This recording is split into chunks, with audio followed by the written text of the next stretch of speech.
श्री छोटे सिंह सर जी का। आप मंच पर आसीन हो सर, आपका स्वागत है।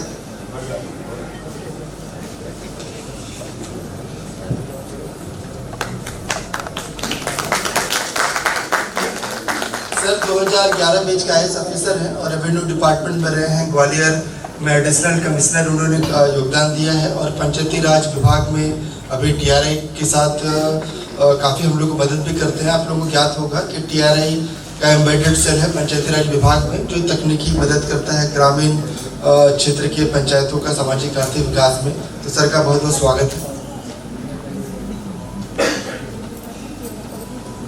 ये बच्चा बुजुर्ग नाम का एक पंचायत है।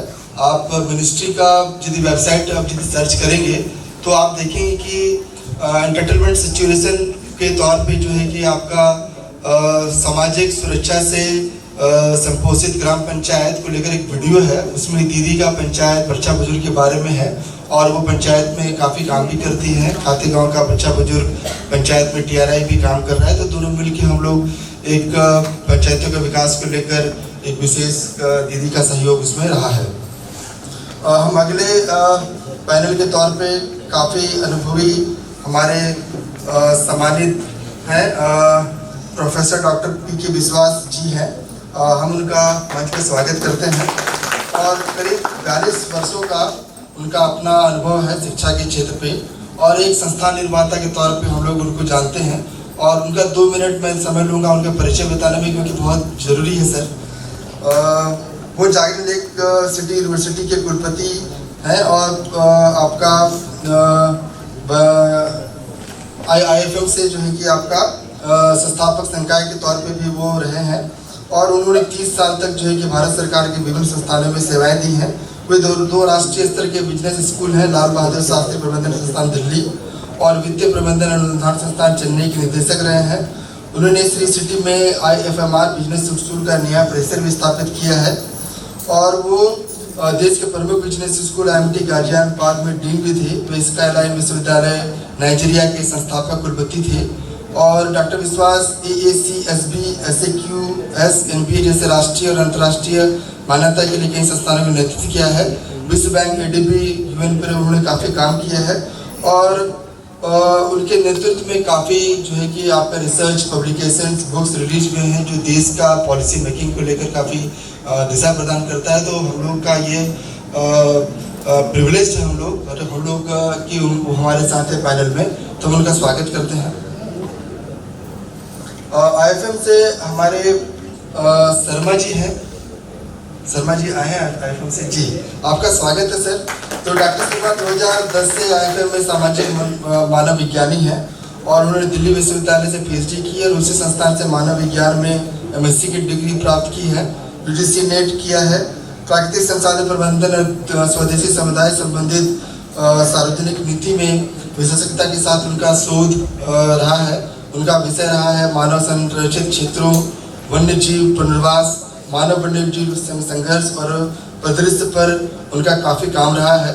ग्रामीण विकास, वन्य जीव समाज, राजनीति, NGO प्रबंधन, नागरिक समाज, कॉरपोरेट, परिवार जिम्मेदारी आदि विषयों पर उन्होंने काफ़ी पढ़ाई भी की है और डॉक्टर शर्मा ने सरकारी समितियों में काफ़ी योगदान दिए हैं और वर्तमान में वे IFM में मुख्य प्रशासनिक अधिकारी के तौर पर जो है कि पदस्थ हैं।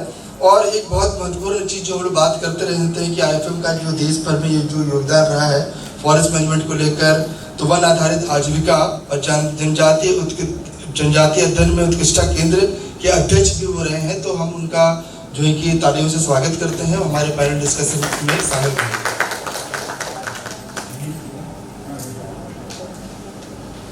हम स्वागत करते हैं डॉक्टर अरविंद कुमार मील जी का, जो assistant professor SPA school of planning and architecture, school of planning architecture Delhi में उनका हेडक्वार्टर और भोपाल में है। तो वो स्पेशल GPTP को लेकर काफ़ी काम अभी कर रहा है। हम लोग TRI के साथ भी हम लोग उनका मदद लेने का प्रयास कर रहे हैं और वो आर्किटेक्ट प्रोजेक्ट मैनेजर हैं और SPA में पदस्थ हैं भोपाल में और उन्हें भारतीय IIM कोलकाता से पब्लिक पॉलिसी में पढ़ाई की है और उनका जो है कि एक बहुत महत्वपूर्ण काम की auto constructed urbanism exploring the dynamics of land development. तो ये केस उन्होंने लद्दाख में किया था और उसी में उन्होंने PhD भी किया था, जो लद्दाख का डेवलपमेंट में काफ़ी अग्रणी भूमिका उसमें निभा रहा है। और इन्होंने एक आत्मनिर्भर समुदाय कैसे विकसित हो सकता है, इन प्रदर्शन पर भी उन्होंने काफ़ी पढ़ाई लिखाई शोध और उन तरह गतिविधियों में जो है कि भौतिक रूप से शामिल भी रहे हैं। तो हम उनका स्वागत करते हैं, साथ ही उनका तारीफ से स्वागत करें। थोड़ा परिचय इसलिए जरूरी है क्योंकि समझ में आए कि हमारा जो पैनल है वो कितना रिच, आप लोग लग रहा हो कि इतना ज़्यादा क्यों बोला जा रहा है, तो ऐसा थोड़ा गुस्ताखी के लिए माफ़ी भी चाहूँगा, लेकिन परिचय थोड़ा बहुत जरूरी है हमारे सम्मानित अतिथियों का। राज्यपाल कौर मैडम का हम स्वागत करते हैं, जो एडिशनल डायरेक्टर हैं महिला बाल विकास विभाग में। वो महिला बाल विकास विभाग और SRNM के साथ मिलकर महिलाओं के स्वास्थ्य और बाल स्वास्थ्य को लेकर काफ़ी काम कर रहे हैं, उनका स्वागत करते हैं। और उनका काफ़ी योगदान रहता है कि कैसे सरकारी कार्यक्रमों को जमीन पर उतारा जाए और ग्राम आरोग्य केंद्र जो है कि कैसे सुदृढ़ हो पाए, वहाँ पर दवाइयाँ सेवाएं जो है उपलब्ध हो पाए। तो उनका स्वागत करते हैं, साथ ही तालीम से उनका स्वागत करें। और नेहा गुप्ता जी हैं, TRI की एसोसिएट डायरेक्टर हैं। उन्होंने कम्युनिटी इंस्टीट्यूशन डेवलपमेंट को लेकर काम किया है और TRI में जो कम्युनिटी इंस्टीट्यूशन को लीड भी करती हैं। एग्रीकल्चर इंजीनियरिंग में उनकी पढ़ाई हुई है और पहले TRI की स्टेट लीड भी रह चुकी हैं वो। तो हम उनका स्वागत करते हैं और इस पूरे पैनल को फैसिलिटेट करने के लिए, मोटिवेट करने के लिए हम उनको आमंत्रित करते हैं। नेहा जी का स्वागत करें। और हम आगे बढ़ रहे हैं, अच्छा पैनल डिस्कशन बात के लिए समय को ध्यान में रखते हुए हम लोग कुछ प्रश्नोत्तर भी लेंगे, बट वो समय पर निर्भर रहेगा कि किस तरह से हम लोग इसको आगे लेके जा सकते हैं। नेहा जी, मंच आपको। हम धन्यवाद। Thank you Sanjay ji. सभी पैनलिस्ट का हार्दिक अभिनंदन, हार्दिक स्वागत। और यहाँ पर मौजूद सभी ऑडियंस को, समुदाय से आए हुए सभी CSO साथियों को, विभागों से आए हुए सभी साथियों को का स्वागत। इस पैनल के डिस्कशन से पहले एक छोटा सा वीडियो है जो कि जिसमें गांव की महिलाएं हैं और इस परिप्रेक्ष्य में क्या चर्चा करना चाहते हैं उसको भी ये बताएगा। तो मैं रिक्वेस्ट सूरज के यदि वो वीडियो चला सकते हैं।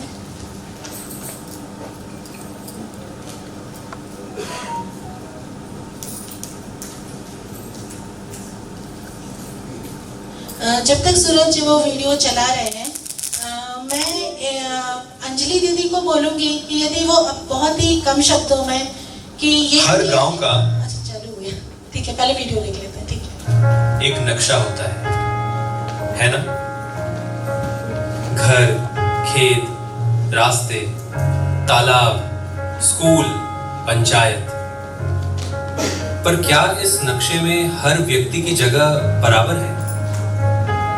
क्या उस पगडंडी पर सिर्फ पैर चलते हैं या उन लोगों के सपने भी जो उन पगडंडियों से अपनी मंजिल ढूंढते हैं? क्या स्कूल तक पहुंचना सिर्फ दूरी तय करना है या उन अवसरों तक पहुंचना जो अभी भी कुछ लोगों के लिए बंद दरवाजे हैं? मुझे ये भी नहीं पता था कि पंचायत क्या होती है, ग्राम सभाएं क्या होती है, सरकारी योजनाएं क्या होती है, इस बारे में कुछ पता नहीं था। ये भी नहीं पता था कि हम लोगों के लिए कोई अधिकार बनाए गए हैं, कि महिलाओं के भी अधिकार है। उस चीज के बारे में मुझे कुछ भी जानकारी नहीं थी। महिलाएं कमा के तो लाती है, घर में खेत में सब काम करती है, पर उसके बाद में भी उसका अधिकार नहीं होता है पैसा कहाँ यूज करना है, कि किसका मतलब किसमें लगाना है, बीमारी में पैसा लगाना है, बच्चा गिनती करना, उसमें उसका मतलब अभी नहीं होता है। भारत की असली तस्वीर उसके गांवों में बसती है। खेतों की हरियाली, मिट्टी की सोंधी खुशबू और हर घर में पलते अनगिनत सपने। लेकिन सवाल ये है, क्या हमारे गांव सभी के लिए समान रूप से सुरक्षित और अवसरों से भरपूर है? क्या हर किसी को सीखने, निर्णय लेने और व्यक्तिगत व पेशेवर रूप से आगे बढ़ने के समान अवसर मिल रहे हैं? जैसे कि डीजे लाते हैं तो डीजे वालों को पैसे दे देते हैं, वो भी व्यस्त जाते हैं और बच्चे भी बिगड़ते हैं, आसपास का माहौल भी बिगड़ता, सब कुछ बिगड़ते और गाने भी गंदे गंदे गाते, तो उसमें भी असर पड़ता हमारे बच्चों को। क्या हर व्यक्ति, चाहे वो महिला हो, युवा हो, बुजुर्ग हो या हाशिए पर खड़ा समुदाय, अपने गांव में खुलकर जी पा रहा है? महिला घर से सक्षम होकर बाहर निकली तो समाज से भी थोड़ा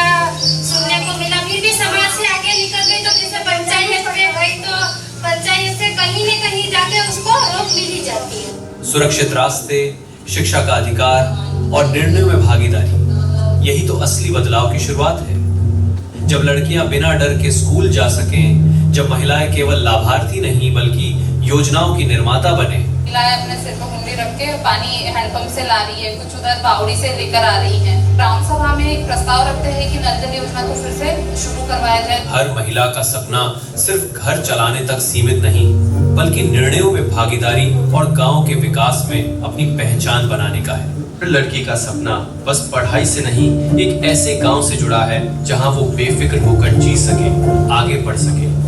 हर लड़के की चाहत सिर्फ नौकरी या कमाई नहीं, एक ऐसे गांव की है जहां वो बराबरी, सम्मान और सहयोग के साथ जी सके।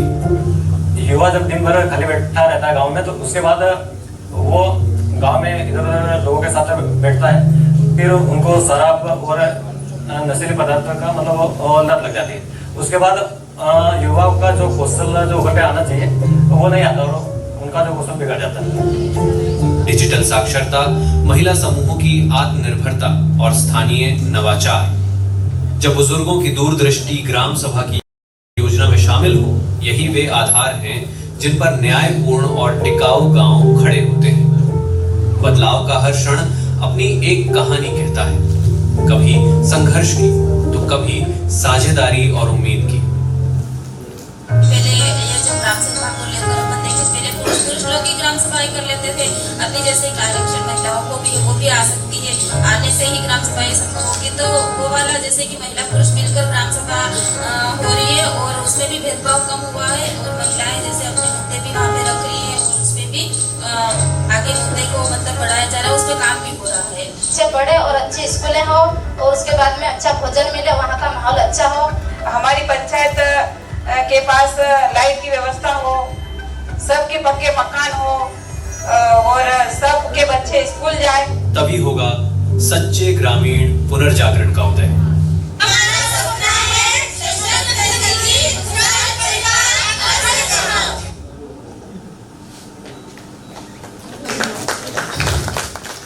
Thank you. तो जैसा कि हमने वीडियो में देखा ही कि गांव में क्या क्या चुनौतियां हैं सुरक्षा को लेकर, और सिर्फ महिलाओं को ही नहीं, हमने युवा वर्ग में भी देखा कि ये चुनौती किस तरीके से है और इसके लिए क्या प्रयास भी हो रहे हैं, चाहे वो संगठन है, पंचायतें हैं, वो क्या क्या प्रयास हो रहे हैं, उसकी भी कुछ झलक हमको यहाँ पे दिखेगी। तो इससे एक बात तो तय हो रही है कि गाँव में जो इमारतें हैं वो सिर्फ इमारतें नहीं हैं, बल्कि वहाँ पे किसकी पहुँच है, किसकी बात सुनी जा रही है, ये उन सबको दर्शाता है कि जो न्याय संगत की बात हो रही है, जो बराबरी की बात हो रही है, सुरक्षा की बात हो रही है, क्या उसकी पहुँच सब तक है, क्या सब लोग उस सुरक्षा को महसूस करते हैं। तो इसी बात के साथ यहाँ पे हमारे साथ में, क्योंकि बहुत सारी दीदियाँ आई हैं गाँव से, तो उनमें से एक दीदी को मैं थोड़ा सा और इसमें जोड़ने के लिए, क्योंकि सुबह जब हम उनसे बात कर रहे थे उनने भी कुछ अपने मुद्दे बताए, तो हमने सोचा कि उस पैनल में के बीच में भी वो रखें तो अच्छा रहेगा। तो अंजलि दीदी, आप यदि अपनी बात को बहुत ही संक्षिप्त में बोल पाए।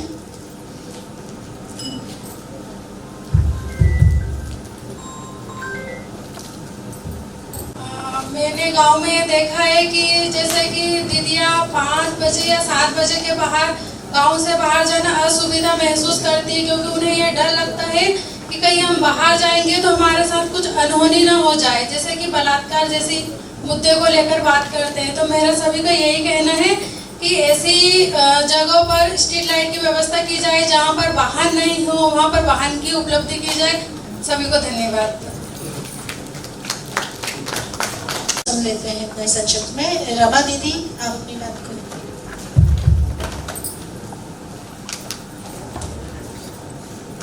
हेलो, सभी को नमस्ते। मेरा नाम है रमा केवट, मैं खाते गांव ब्लॉक से हूँ।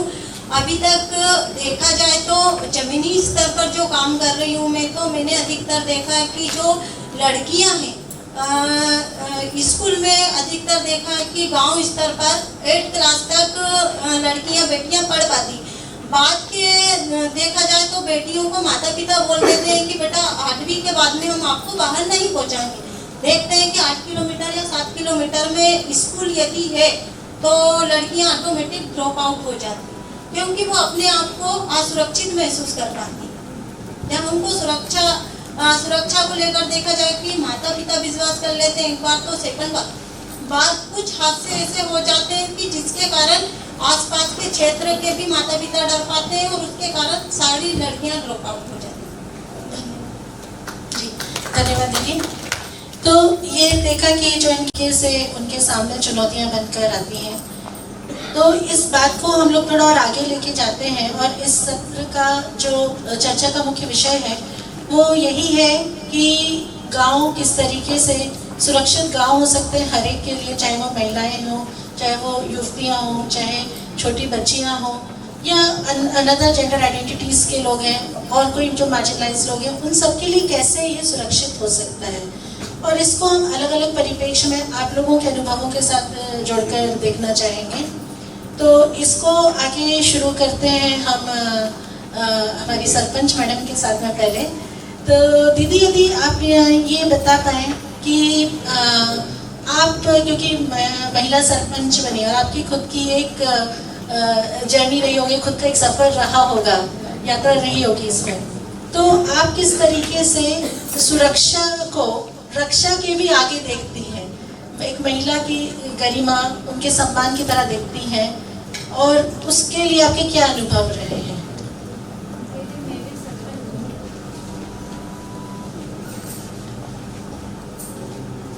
सभी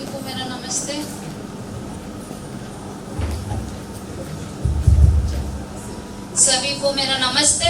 मैं बरचकपुर की सरपंच हूँ। मैं यही देखती हूँ गांव में भी दीदियाँ भी पंच है, तो डर तो रहता है। जैसे कहीं जा रहे पंचायत तक भी आते हैं तो कहीं पे लोग ये बोलते हैं कि अरे ये पंच बन गई है, कहाँ जा रही है, पंचायत पे जा रही, पंचायत में बैठेगी, अब तो यही काम करेगी क्या, यह बोलते कोई पुरुष, वो भी डर रहता है उनको। कभी कोई सरपंच पे भी चर्चा करती हूँ, दीदियाँ बनी है उनसे भी बोलती हूँ कि आप पंचायत तक या कहीं जाना भी, तो वो भी बोलती है, बोले हमको भी डर बना रहता है।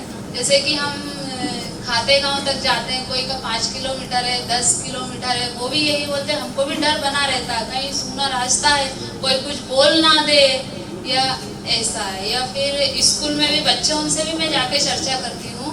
जैसे गाँव में घरे घर जाकर भी मैं पूछती हूँ जिसके बच्चे नहीं जाते हैं, तो आप 8वीं तक तो गांव में पढ़ा लेते हैं, लेकिन बाद में आप क्यों नहीं भेजते? तो वो यही बोलते हैं कि हमको डर बना रहता है कि हमारे बच्चे को कुछ हो ना जाए, बालिका को। बहुत बहुत धन्यवाद दीदी, अपने अनुभव को साझा किया। और इसी बात को थोड़ा सा हम आगे लेके विश्वास सर के पास आते हैं कि गांव में पंचायतें हैं, जैसा दीदी बता रही है, अपने अनुभव बता रही है, गांव में सड़कें हैं, जितनी भी तरीके की तमाम तरीके की इमारतें हैं, इवन जो जिससे हम लोग दीदियाँ अपना आजीविका सुनिश्चित करती हैं, उस तरीके के संसाधन हैं, नेचुरल रिसोर्स मैनेजमेंट से। तो इन सब में जो हम गरिमापूर्ण जीवन का, सुरक्षा का बात कर रहे हैं, ये कैसे समावेश किया जा सकता है इन सब जगहों पे जो कि सार्वजनिक स्थल है, तो कैसे इसको सुनिश्चित किया जा सकता है?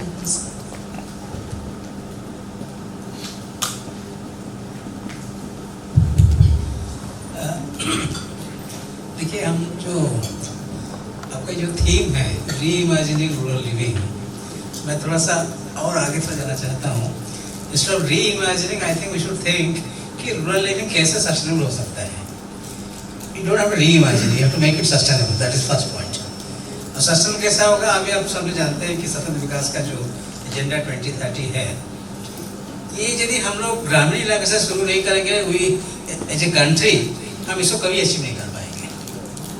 और उसका जो पहला जो 5 है, आप देखेंगे, नो हंगर, नो पॉवर्टी, है ना, quality education, gender equality, good sanitation water, ये जो सारे जगह आप देखेंगे ये महिला सेंट्रिक है।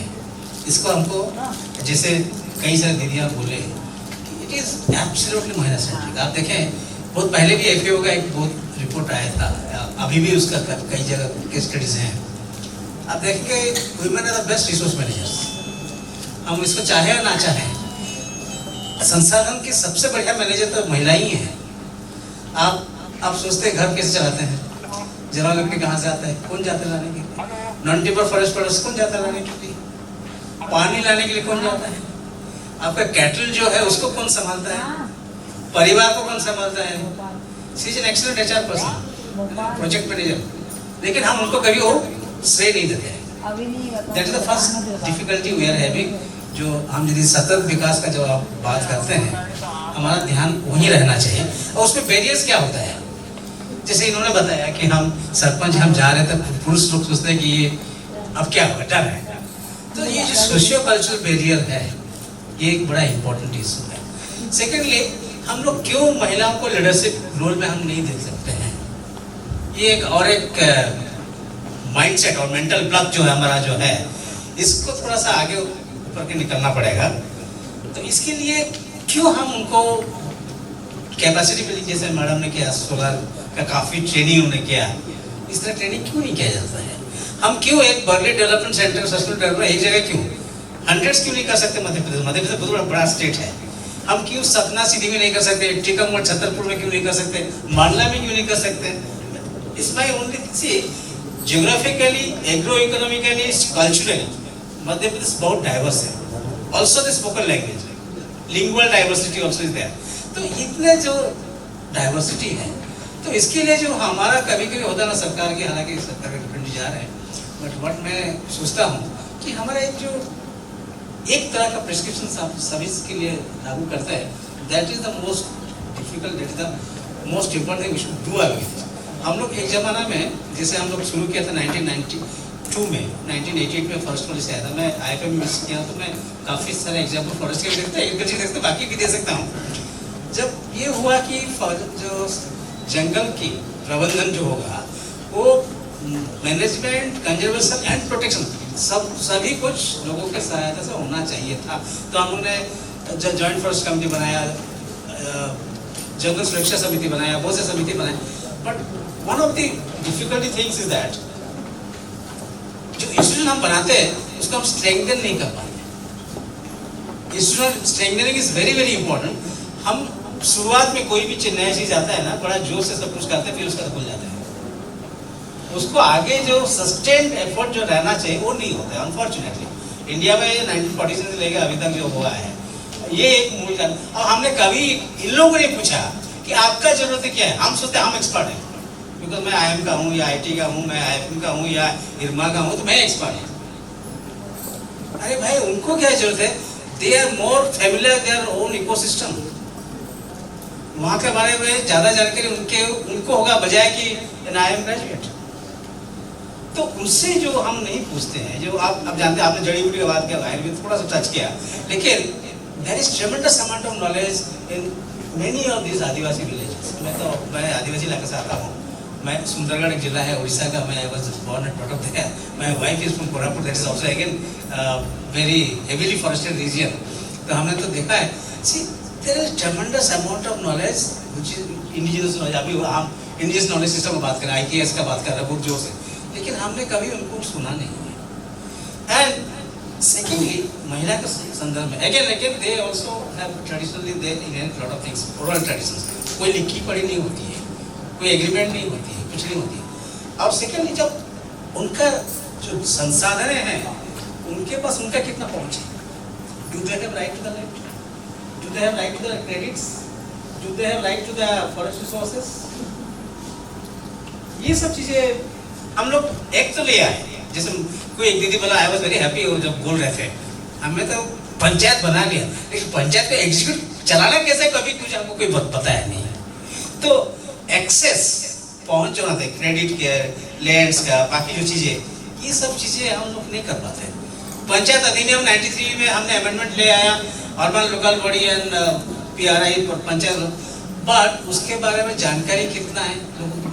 तेरा संस्था है, समर्थन, डिबेट, बहुत सारे आप मैंने Pradhan, no they had done lot of extensive training programme and उसके लिए किए हैं, but I still feel there is some gap. सबसे बड़ा प्रॉब्लम है इंस्टीट्यूशनल रिफॉर्म्स, इंस्टीट्यूशनल स्ट्रेंथनिंग। ये एक इंस्टीट्यूशन का पब्लिक पॉलिसी की तरफ से, मतलब यदि आप पब्लिक पॉलिसी क्यों होता है, सोसाइटी का कुछ अच्छा करने के लिए होता है, और उसको करने के लिए यदि हमारा जो सबसे बड़ा इम्पोर्टेंट है कम्युनिटी बेस्ड इंस्टीट्यूशन, उसको यदि हम स्ट्रेंथन नहीं करेंगे हम नहीं कर पाएंगे।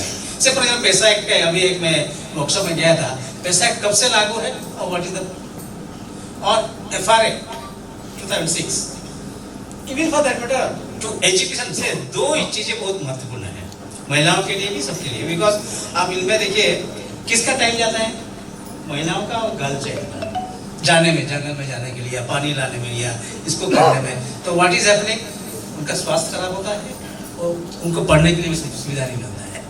तो एजुकेशन एंड हेल्थ में यदि आप देखेंगे, आप जानते हैं कि 2 days back report was there, Madhya Pradesh the highest IMR infantile rate is the highest in the country is Madhya Pradesh, for 40 in 1000 live births, which is just not possible। हम फिर इसका मतलब देना we should ask questions। हमारे पास इतने सारे policy हैं, इतने सारे प्रोग्राम्स हैं, इतने सारे नीतियां हैं, व्हाट इज द आउटकम। ये यदि हम लोग नहीं करेंगे, थोड़ा सा इंट्रोस्पेक्शन नहीं करेंगे, फिर आगे हम कैसे बढ़ेंगे, हम कैसे हम सस्टेनेबल डेवलपमेंट गोल की तरफ बढ़ेंगे। So these are some of the critical questions one has to think about it। And secondly, we have to fix accountability, which is a rare word in this country। कोई कुछ खराब होता है, कोई उसका जिम्मेदार नहीं होता है, सब they keep on passing इसके वो जिम्मेदार, वो जिम्मेदार, कोई जिम्मेदार लेने के लिए तैयार नहीं रहता है। Accountability is almost zero। If I say maybe it is I should not, I'm with due regards to everybody, I do not want to offend anybody, but accountability is a key question। And secondly, जैसे madam बताया वैसे उन्होंने कितना समय लिया बनाने के लिए, डेवलप करने के लिए, या दीदी जो बता रहे हैं, कौन मॉनिटर कर रहा है कि ये से SHG for example, one of the strongest weapon India has, community mobilisation we are expert, highest number of SHG group for example, और highest number of any kind of community based instrument, but वो regularly मिलते हैं क्या, accept लेन then के अलावा SHG को economic enterprise में हम जुड़े हैं क्या, लाइवलीहुड का बात जब हम करते हैं, आजीविका का, खाली मिलना जुलना इज नॉट एनफ, इसको सस्टेन करने के लिए इकोनॉमिक प्रोडक्टिविटी बहुत जरूरी है। तो वो चीज हो रहा है कि नहीं, दे आर डूइंग वेल, सब आगे मिल रहे हैं, बट उनको आगे बढ़ाने के लिए जो लीकेजेस जो होना चाहिए फॉरवर्ड, अदरवाइज आप देखेंगे हमारे पास, मैं just I was going through today morning, क्या क्या नहीं है, समग्र शिक्षा, बाबू बेटी बचाओ, ये देन जगह जो छात्रावास, देन स्वच्छ विद्यालय, women industrial training institute, you know anganwadi services, प्रधानमंत्री महिला वंदना योजना, क्या क्या नहीं है प्रोजेक्ट्स। एक बार I remember when I was teaching here in IIM, doctor NC Saksena उस जमाने में रूरल डेवलपमेंट का सेक्रेटरी हुआ करते गवर्नमेंट ऑफ इंडिया का, and he was also director of the IAS academy and all that. उन्होंने बोला there are about 139 schemes, but कितने लोग इसके बारे में जानते हैं, कितने बार लोग जानते हैं कि इसका लाभ, इससे हम कैसे लाभान्वित होंगे। पॉलिसी नीति सब पेपर में है, उनको यदि हम ग्राउंड लेवल नहीं लाएंगे हमारा आगे नहीं होगा। Because again I go back to one gentleman called Mohandas Karamchand Gandhi, no relevance to any contemporary Gandhi, he said and which is still relevant, 600 villages, 600,000 villages in this country, and Gram Swaraj उन्होंने जो बताया था अभी भी वो सच है। तो वो यदि हम वहाँ फोकस नहीं करेंगे और हमारे जो भी है करके, देखिए there is scope for everybody, government is the largest manpower, yes, NGO civil society doing wonderful work, वो वहाँ पहुँचे जो कि कोई पहुँच नहीं पा रहा है, ठीक है, सिविल सोसाइटी। और आजकल कॉर्पोरेट सोशल रेस्पॉन्सिबिलिटी एक नया विंग है जिसके तरफ कुछ पैसा अवेलेबल है, उसको कैसे इस्तेमाल करना है वो भी देखना है। चौथा जो है सबसे important, academic institution like IIM और IRMA और एनीबडी, है ना, ये सब सबके लिए जगह है, सब मिलकर काम करेंगे। इवन विद इन डिपार्टमेंट मैं बोलता हूँ कि इतने सारे डिपार्टमेंट, इतने स्कीम से वो आपस में कोऑर्डिनेशन नहीं होता है। Please forgive me if I am saying something wrong, but I think coordination is another important issue in implementation of any rural development program. For every department has certain schemes for the tribals or scheduled caste or OBC or any other or Pishka. Halaki I don't want to talk like that, but unfortunately that is there. Social difference is tremendous in this country. और उसके लिए दो चीज important, inclusive development किसके ऊपर भरोसा रखेंगे, social inclusion that nobody is excluded. Number 2, financial inclusion. Do everybody has access to credit or insurance or other such financial products? ये सब है कि नहीं उनके पास पहुंच रही है?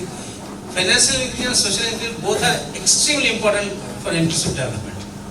खाली हम inclusive development कर लें, जैसे for example, planning commission में जब नीति आयोग आ गया, we had made a provision कि जब तक ग्राम सभा ने बजट अप्रूव नहीं करेगा, स्कीम अप्रूव नहीं करेगा, हम नहीं करेंगे। वो सही तरीके से हो रहा है क्या? नहीं हो रहा है। माइक्रो प्लान हम लोग डिसाइड किया था कि micro plan is concept where it is site specific, कौन सी जगह में आपको, और culture specific also, because what happens in cities does not happen in Mandla, या झाबुआ में जो होता है वो इंदौर में नहीं होगा, माने if you go to north Tikamgarh Chhatarpur नहीं होता। So cultural component also is important. As a sociologist I can say even he will agree as an anthropologist, what is important is that we have to build in this component। अब habitat किस चीज का? Habitat is not only building. इन्होंने मंत्री जी ने खुद example दिया, पक्का घर बनाया, वहाँ स्टोन रूम बना रहे हैं और रह रहे हैं झोपड़ी में। What does it mean? That means our planning was faulty. We did not take into consideration the cultural component of the tribal people. वो कहाँ अच्छा फील करेंगे वो हमने कभी बदल नहीं किया। तो इसलिए आपने अच्छा मैप भी दिखाया ना, एक रूरल सोशल मैप जो आपने दिखाया, जो बच्चे कर रहे हैं, तो उनको जितना जानकारी है अपने सोसाइटी के बारे में, इसलिए हम लोगों ने एक मेथोडोलॉजी भी किया था, सब लोग आप लोगों ने किया भी होगा, पार्टिसिपेट रूरल अप्राइजल और पार्टिसिपेट। मैं प्लानिंग नहीं करूँगा, पार्टिसिपेट लर्निंग, हम उनसे क्या सीखेंगे, and then you should decide कि हमारा एक्शन प्लान क्या होना चाहिए, तभी जाएगा हम प्रोबेबली सक्षम होंगे। हालांकि आई एम ऑप्टिमिस्टिक, मैं ऑप्टिमिस्ट हूँ, मैं आशावादी हूँ। ऐसा नहीं है कि इंडिया तरक्की नहीं कर रहा है, we are doing lot of progress, but still जैसे कहा जाता है माइल्स टू ट्रैवल, अभी बहुत दूर है जब तक हमारा वो सतत विकास का जो मुख्य उद्देश्य हम पहुँचने के लिए। Thank you sir. जो कुछ महत्वपूर्ण बातें सर ने बोली कि जो हमारा देश है, हम अपने प्रदेश को देख लें, प्रदेश के अंदर जिले को देख लें, विकासखंड को देख लें, पंचायत तक आ जाए, गांव तक आ जाए, हर जगह भिन्नताएं हैं, विभिन्नताएं हैं। तो इसमें एक जो मुख्य बात है कि एक समाधान सब जगह के लिए नहीं हो सकता है, तो इसमें स्थानीयता, कॉन्टेक्चुअलाइजेशन जिसको हम बोलते हैं, वो बहुत ही अहम है, और उसके लिए उनका आना जरूरी है जिनकी ये समस्या है। तो ये समस्या यदि समुदाय की है तो वो कैसे इस पर आए, और उसमें सरकार की या CSOs की भूमिका, उनको उसमें एक प्रेरक, एक जो उनको जानकारी चाहिए है वो जानकारी देने की हो सकती है, जिससे उनकी पहुंच, एक्सेस जिसे बोल रहे हैं, वो बढ़ सके। क्योंकि हमारे यहाँ पे जैसा सर ने बताया भी कि योजनाओं की कमी नहीं है, योजनाएं तो बहुत है, कितना उसका जानकारी, जिनके लिए योजनाएं हैं, कितनी जानकारी उन तक है, उसकी पहुंच कितनी वहां तक हो रही है। और इसके लिए जो भारत में जिस तरीके का एक सामुदायिक ढांचा अपनाया भी गया है, गांव-गांव में महिला संगठन, महिला समूह है, तो इनकी सुदृढ़ता पे भी इन्होंने अपनी बात रखी है कि ये कैसे लगातार उस तरीके से बढ़ते जाएं। और एक जो बात आ रही थी हमारी कि गरिमापूर्ण और सुरक्षित जीवन की, चाहे वो कोई भी हो, तो उसमें कि सोशल इंक्लूजन, गांव में जो अंतिम व्यक्ति है, अंतिम दीदी है, क्योंकि ये जो सुरक्षा के भी मुद्दे हैं, इसमें भी फिर विभिन्नताएं हैं। तो कौन सबसे ज्यादा सुरक्षित महसूस हो रहा है, क्या वहाँ पे जिस भी तरीके की योजनाएं हैं, क्या उस तक, उस दीदी तक, उस बच्ची तक वो पहुँच रही हैं। तो ये एक बात रखा। साथ में जो सुरक्षा या गरिमापूर्ण की हम बात कर रहे हैं, उसमें फाइनेंशियल इंक्लूजन भी बार बार आया, जिसको वित्तीय समावेशन कह रहे हैं कि, और उसमें भी कि दीदियों तक, दीदियों के माध्यम से इतना पैसा जा रहा है, कितना उनका उस पर कंट्रोल है कि जो पैसा कमा रहे हैं, महिलाएं कमा रही हैं, वो उसको किस तरीके से करना चाहती हैं। तो उस तरीके से समाज का ढांचा, समाज में गांव का ढांचा उस तरीके से है कि नहीं, ये सब प्रश्न आपने और खोले हैं हम सबके सामने। इन्हीं सब चीज़ों को आगे लेकर मैं उज्जवल सर के पास जाना चाहती हूँ। जैसा विश्वास सर ने एक पूरा बात बोला कि महिलाएं जंगल भी जा रही हैं, महिलाएं चारागाह, पानी सब जगह जा रही हैं। तो गाँव में सुरक्षा सिर्फ गाँव के भीतर, गाँव के अंदर ही नहीं है। तो ये जो हम जैसे नेबरहुड बोलते हैं, तो ये जो नेबरहुड प्लेसेस हैं गांव की, ये किस तरीके से सुरक्षित बन सकती हैं, किस तरीके से गरिमापूर्ण बन सकते हैं, उसके आपको एक तो आपके अनुभव और उसके लिए क्या सुझाव किस तरीके के?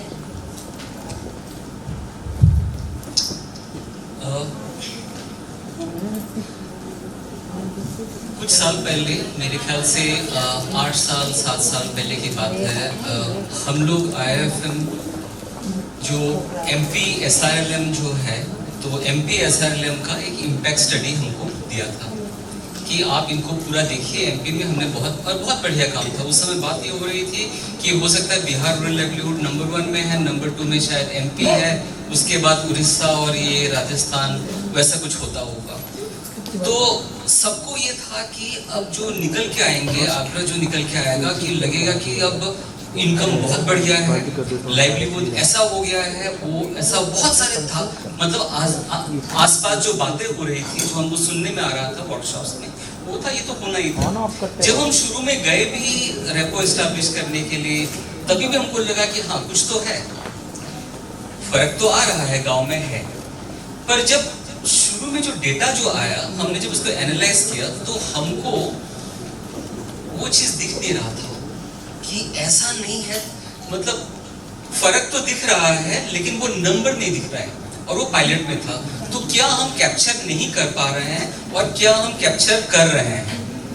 तो इसमें हमको थोड़ा सा, फिर हमने उस शुरू किया अपने टीम के अंदर बात करने के लिए। फिर हमने देखा कि हमारा जो पूरा फोकस था वो था टेंजिबल बेनिफिट के ऊपर, और वो था लाइवलीहुड के ऊपर, वो था इनकम के ऊपर। और हम सिर्फ वही खोजने जा रहे थे जो हमको चाहिए था। पर वो जो दीदी बोलना चाह रही थी और जो दिख रहा था, उसके लिए तो क्वेश्चंस हमने बनाए नहीं थे।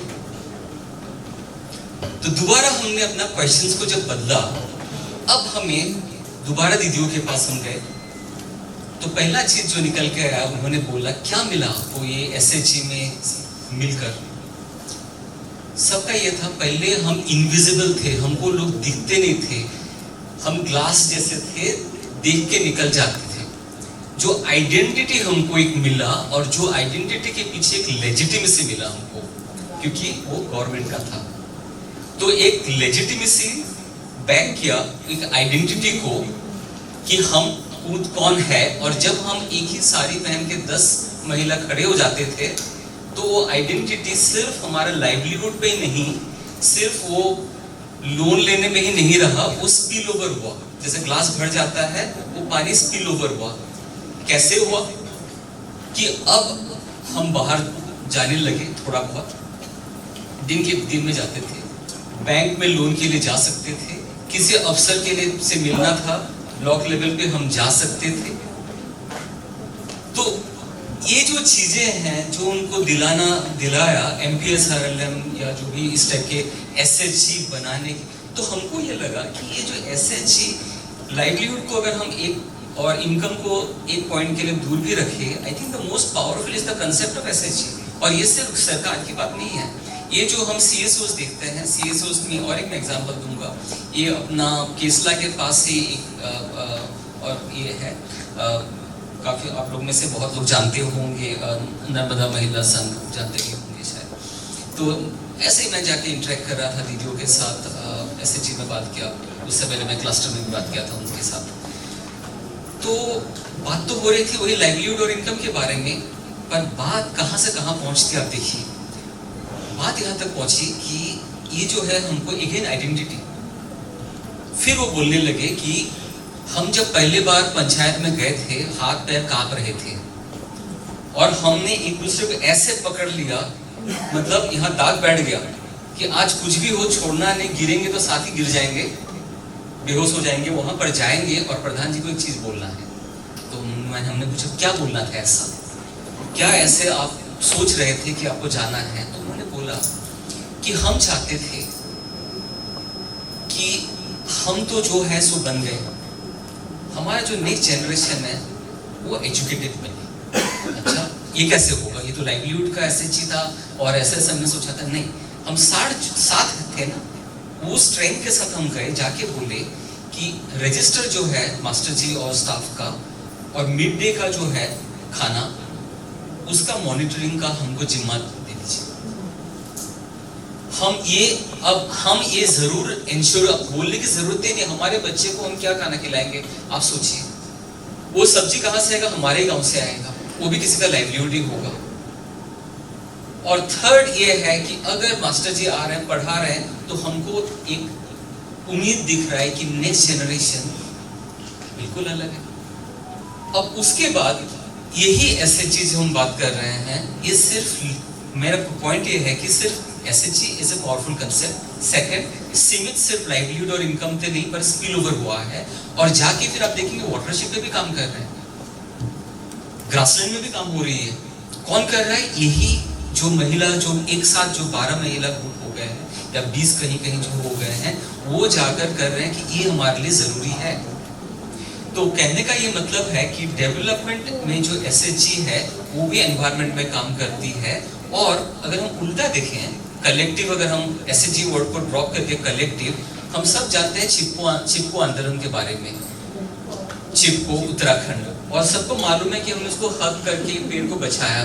पर अगर आप देखेंगे कि ये जो लोग, ये जो औरतें वहाँ जो थी दीदी, उनको ताकत कहाँ से मिला, वो ऑर्गेनाइज कहाँ से हुए, तो आपको देखिए समझ में आएगा। वहाँ दो बहुत फेमस लीडरशिप थे, एक सरला बहन बोलकर और एक मीरा बहन, दोनों ब्रिटिश थे जो बहुत क्लोजली गांधी जी के साथ काम करते थे, बाद में जाके उत्तराखंड चले गए थे। सो इनिशियल जो उनका एक साथ होना जो था, what binded them together, the glue was a fight against alcoholism. एक सामाजिक विषय पे उसके ऊपर उनको कि हम सफर कर रहे हैं और हम as women we are suffering because घर पे ये हो रहा है। और फिर वही इंस्टीट्यूशन, वही कलेक्टिव, पावरफुल कलेक्टिव, भरोसा एक दूसरे मेंबर के ऊपर, चिपको एनवायरनमेंट। सो जो हम बोलते हैं एसएचजी इस पे काम करती है, ये एसएचजी उस पे काम करती है, मुझे लगता है वो नोशन हमारा थोड़ा सा दोबारा हमको देखने की जरूरत है, क्योंकि इसमें और एक दिक्कत आ रही है। ये सिर्फ एसएचजी तक सीमित नहीं है, अब कमेटियां भी जो बन रही है एक ही कमेटी में गांव में, ये है वाटरशेड कमेटी, ये है बीएमसी बायोडाइवर्सिटी मैनेजमेंट कमेटी, यही और कुछ कमेटी, एक ही गांव में 4 कमेटी, कोई कन्वर्जेंस नहीं, और हर एक के पीछे एक एक डिपार्टमेंट है जो उसको ओन अप कर रही है। तो आज हमारा मीटिंग है, हमारे डिपार्टमेंट आ रही है, कल उनका मीटिंग है, उनके डिपार्टमेंट, लेकिन काम तो हो रहे गांव के लिए। एंड पावरफुल क्या है, इज द एसएचजी जो कलेक्टिव है। तो ये एक जो कन्वर्जेंस जो है उसको, क्योंकि ये नेचुरल है, इट्स ऑर्गेनिक, प्रॉब्लम्स तो वही है, पर हम उसको अलग अलग तरीके से देखकर कहीं ना हम उसको, जो भी हमारे पास पावर है उसको हम डाइल्यूट ना करते। हमारे यहाँ नेचुरल रिसोर्स की आपने जो बात करा, मतलब मेरे से ये किया था, बहुत सारे उदाहरण हैं। एक झारखंड में एक हमारा, अभी उनको पद्मश्री मिला था, उनका नाम है जमुना टुडू, काफ़ी आप लोग जानते होंगे। वैसे ही हमने असम में एक महिला नहीं है, पुरुष है, उनका नाम है जादव पेंगिंग। तो उन्होंने एक जगह है रिवर आइलैंड माजुली बोलकर, उन्होंने अपना फॉरेस्ट बना दिया। कौन है, कभी स्कूल नहीं गया है, पर उन्होंने एक फॉरेस्ट बना दिया। कैसे? कलेक्टिव। वही नहीं, कलेक्टिव का और एक मैं उदाहरण देना चाहता हूँ, नॉर्थ ईस्ट से, असम से, मानस टाइगर रिजर्व बोलकर आप लोगों ने सुना होगा। तो मानस टाइगर रिजर्व में बहुत, मैंने काफी क्लोजली उसको ये किया था। तो 2004 में एक बोडो कम्युनिटी है, ट्राइबल कम्युनिटी है, उनका एक अकॉर्ड हुआ था गवर्नमेंट के साथ। तो वहाँ पहला इलेक्शन जो लड़ा था, इलेक्शन हुआ किस मुद्दे पे था, मानस को हम वापस कैसे ला सकते हैं, क्योंकि अंदर बहुत कुछ उनका डैमेज हो चुका था, टाइगर मर चुके थे, पोचिंग हो चुका था। इलेक्शन का मुद्दा ही था मानस को हम वापस लाना है, पुराना जो उनका ग्लोरी है उसके ऊपर। और उसी संदर्भ पे एक मीटिंग में मैं था और बहुत इंटरेस्टिंग था। उसमें ऐसे गांव से दीदी लोग आए हुए थे। वहाँ काफी लोग नॉनवेज भी खाते हैं और फिर वहाँ जो भी बात होते होते एक पॉइंट ऐसा होता है, टिपिंग पॉइंट होता है। तो वो पॉइंट पे कोई खड़े होके बोला, क्यों ना ऐसा हो कि हर दीदी आज यही शपथ ले कि कोई भी वाइल्ड जो मानस के अंदर से चिड़िया हो, पशु हो, किसी का भी मीट आज से मेरे किचन में नहीं बनेगा। पूरा पलट गया। Power of collective, power of women. अगर एक दो दिन आपको पिकनिक जैसा लगा कुछ भैया लोगों को, अब उसके बाद यहाँ से चिल्लना चालू हुआ, यहाँ से कटना शुरू हुआ कि भाई हम ऐसे ठीक है, नहीं चाहिए। जो ट्रांसफॉर्मेशन की जो हम बात करते हैं, तो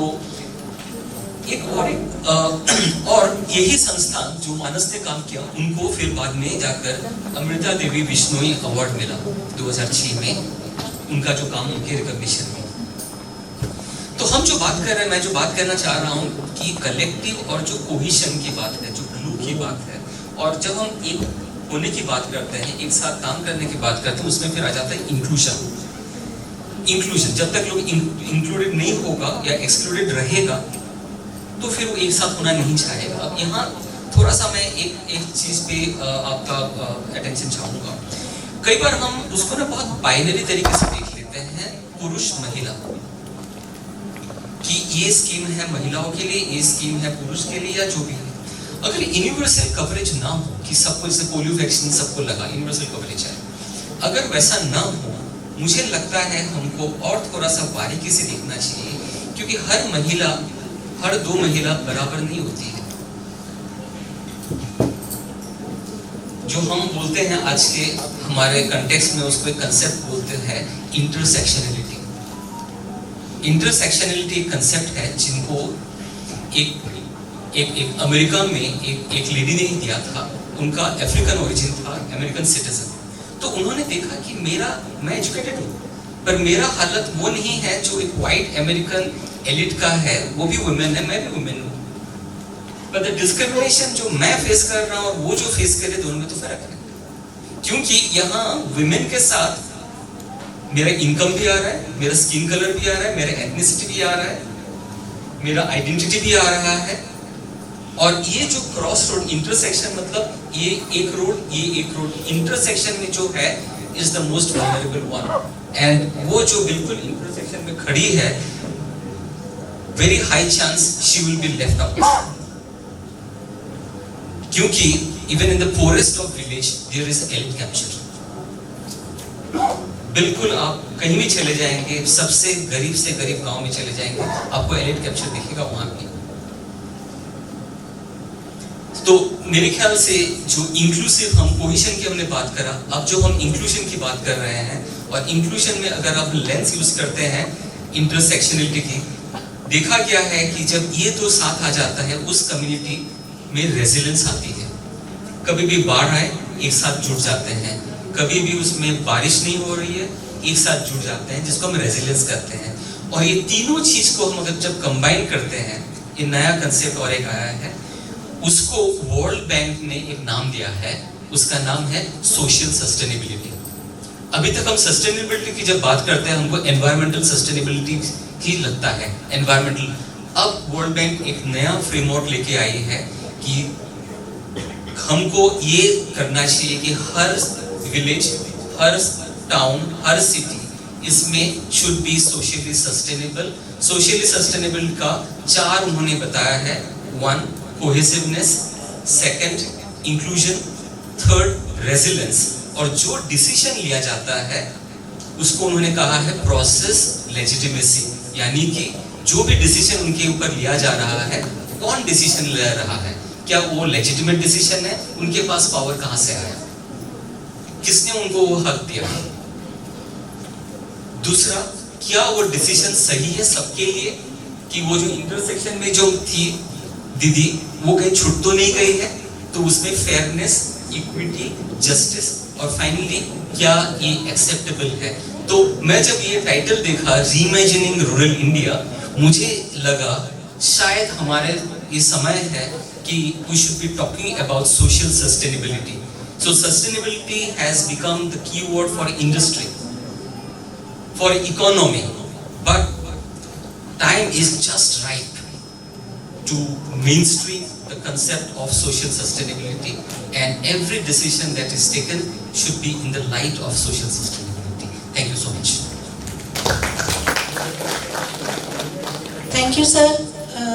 मुझे लगता है आपने विश्वास सर की बात को बहुत खूबसूरती के साथ आगे बढ़ाया, और जहाँ पे वो सस्टेनेबिलिटी का बात हो रहा था और सोशल इंक्लूजन, फाइनेंशियल इंक्लूजन, तो वहाँ पे सस्टेनेबिलिटी जो सोशल सस्टेनेबिलिटी का आपने वर्ड बोला, तो और जिसमें सभी चीज़ें समाहित हैं, वो एक बहुत ही महत्वपूर्ण बात है। और जो प्रश्न था कि क्या किस तरीके से जो हम नेबरहुड बोल रहे हैं, चाहे वो जंगल हो, चारागाह हो, पानी के स्थान हो, यहाँ पर भी किस तरीके से सुरक्षा, एक गरिमा पूर्ण किसी की भागीदारी सुनिश्चित हो सकती है, तो उसका जवाब जो मिला कि जो नंबर्स का शक्ति होता है, कलेक्टिवनेस, एकजुटता, कि सब जिसकी समस्या है, जब तक वो एक साथ नहीं आएंगे, जो आपने चिपको मूवमेंट का भी बोला, जिसकी समस्या है उनको एक साथ आना पड़ेगा और उनको एक दूसरे पे भरोसा करके उस समस्या का निदान खुद ही ढूंढना पड़ेगा। तो ये एक समुदाय का नेतृत्व इसी को बोलते हैं, और जो आपने सोशल सस्टेनेबिलिटी बोला उसमें भी एक इम्पॉर्टेंट बात है।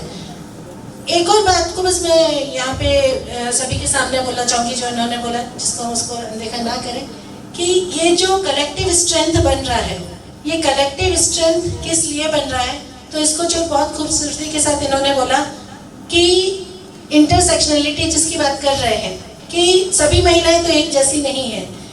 महिला गांव के अंदर ठाकुर परिवार की महिला क्या पढ़ी लिखी महिला, फिर यदि वहीं उसी गांव में एक आदिवासी समुदाय की महिला को देखें जो पढ़ी लिखी नहीं है, और उसमें भी यदि मान लीजिए उनको किसी तरीके का फिजिकल डिसेबिलिटी है, तो ये सब जो इंटरसेक्शनलिटी है ये बहुत महत्वपूर्ण हो जाता है। और ये कलेक्टिव स्ट्रेंथ, ये जो एकजुटता है, क्योंकि हमारे यहाँ पे बहुत सारी दीदियाँ आई हैं, इसलिए इस बात को मैं थोड़ा दोहरा के बोल रही हूँ कि आपके संगठन की वो शक्ति होनी चाहिए, वो संगठन की नियत हो जाएगी, कैसे जो सबसे कमज़ोर दीदी है, जो सबसे कमज़ोर बच्ची है, उसको इस शक्ति का फायदा है जो भी आप लोग कर रहे हैं उस तक वो सुनिश्चित कैसे हो। तो ये बात उज्जवल सर ने बहुत अच्छे से बोली है, तो thank you sir for bringing this here.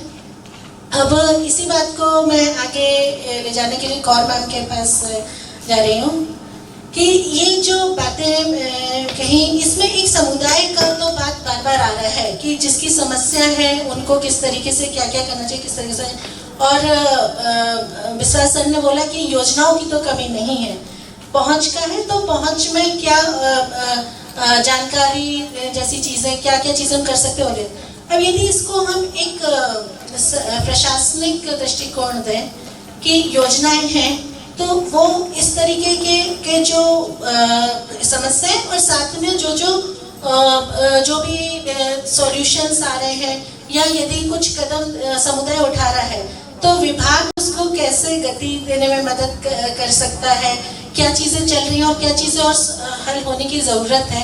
तो इसको थोड़ा बात को यदि आप आगे बढ़ाते हैं, महिला सुरक्षा और गरिमापूर्ण। सभी का अभिवादन करती हूँ। बहुत अच्छा एक आज मतलब समय है कि अपन इन बातों पर विचार कर रहे हैं। नहीं तो सामान्य तौर पे अपन जो भागदौड़ है आज के समय की, आगे बढ़ने की, जल्दी से जल्दी अमीर होने की, इस टाइप की प्रसिद्ध होने की, ये जो चीज़ें चल रही हैं, उसके बीच में आज हम अपने लोगों के लिए, अपने देश के लिए जिस बात को करने बैठे हैं, तो ये बहुत ही एक अच्छा अवसर है। मैं धन्यवाद देती हूँ जिन्होंने आयोजित किया है इसको।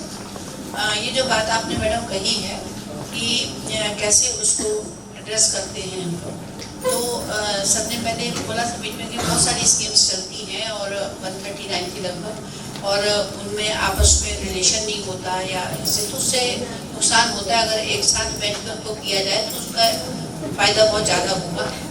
तो इसमें मैं थोड़ा सा बताना चाहूँगी। हमारे विभाग से, मैं महिला बाल विकास से हूँ, प्रधानमंत्री बाल प्रबंधन योजना आंगनवाड़ी का भी संचालन हम लोग करते हैं और लाडली बहना, लाडली लक्ष्मी, इस प्रकार की योजना जो सारी महिलाओं के ही इर्द गिर्द घूमती है और उनको उनके तरह तरह के जो लाइफ के एंगल्स धीरे धीरे समझ में आते हैं उनको एड्रेस करती है ये योजनाएं।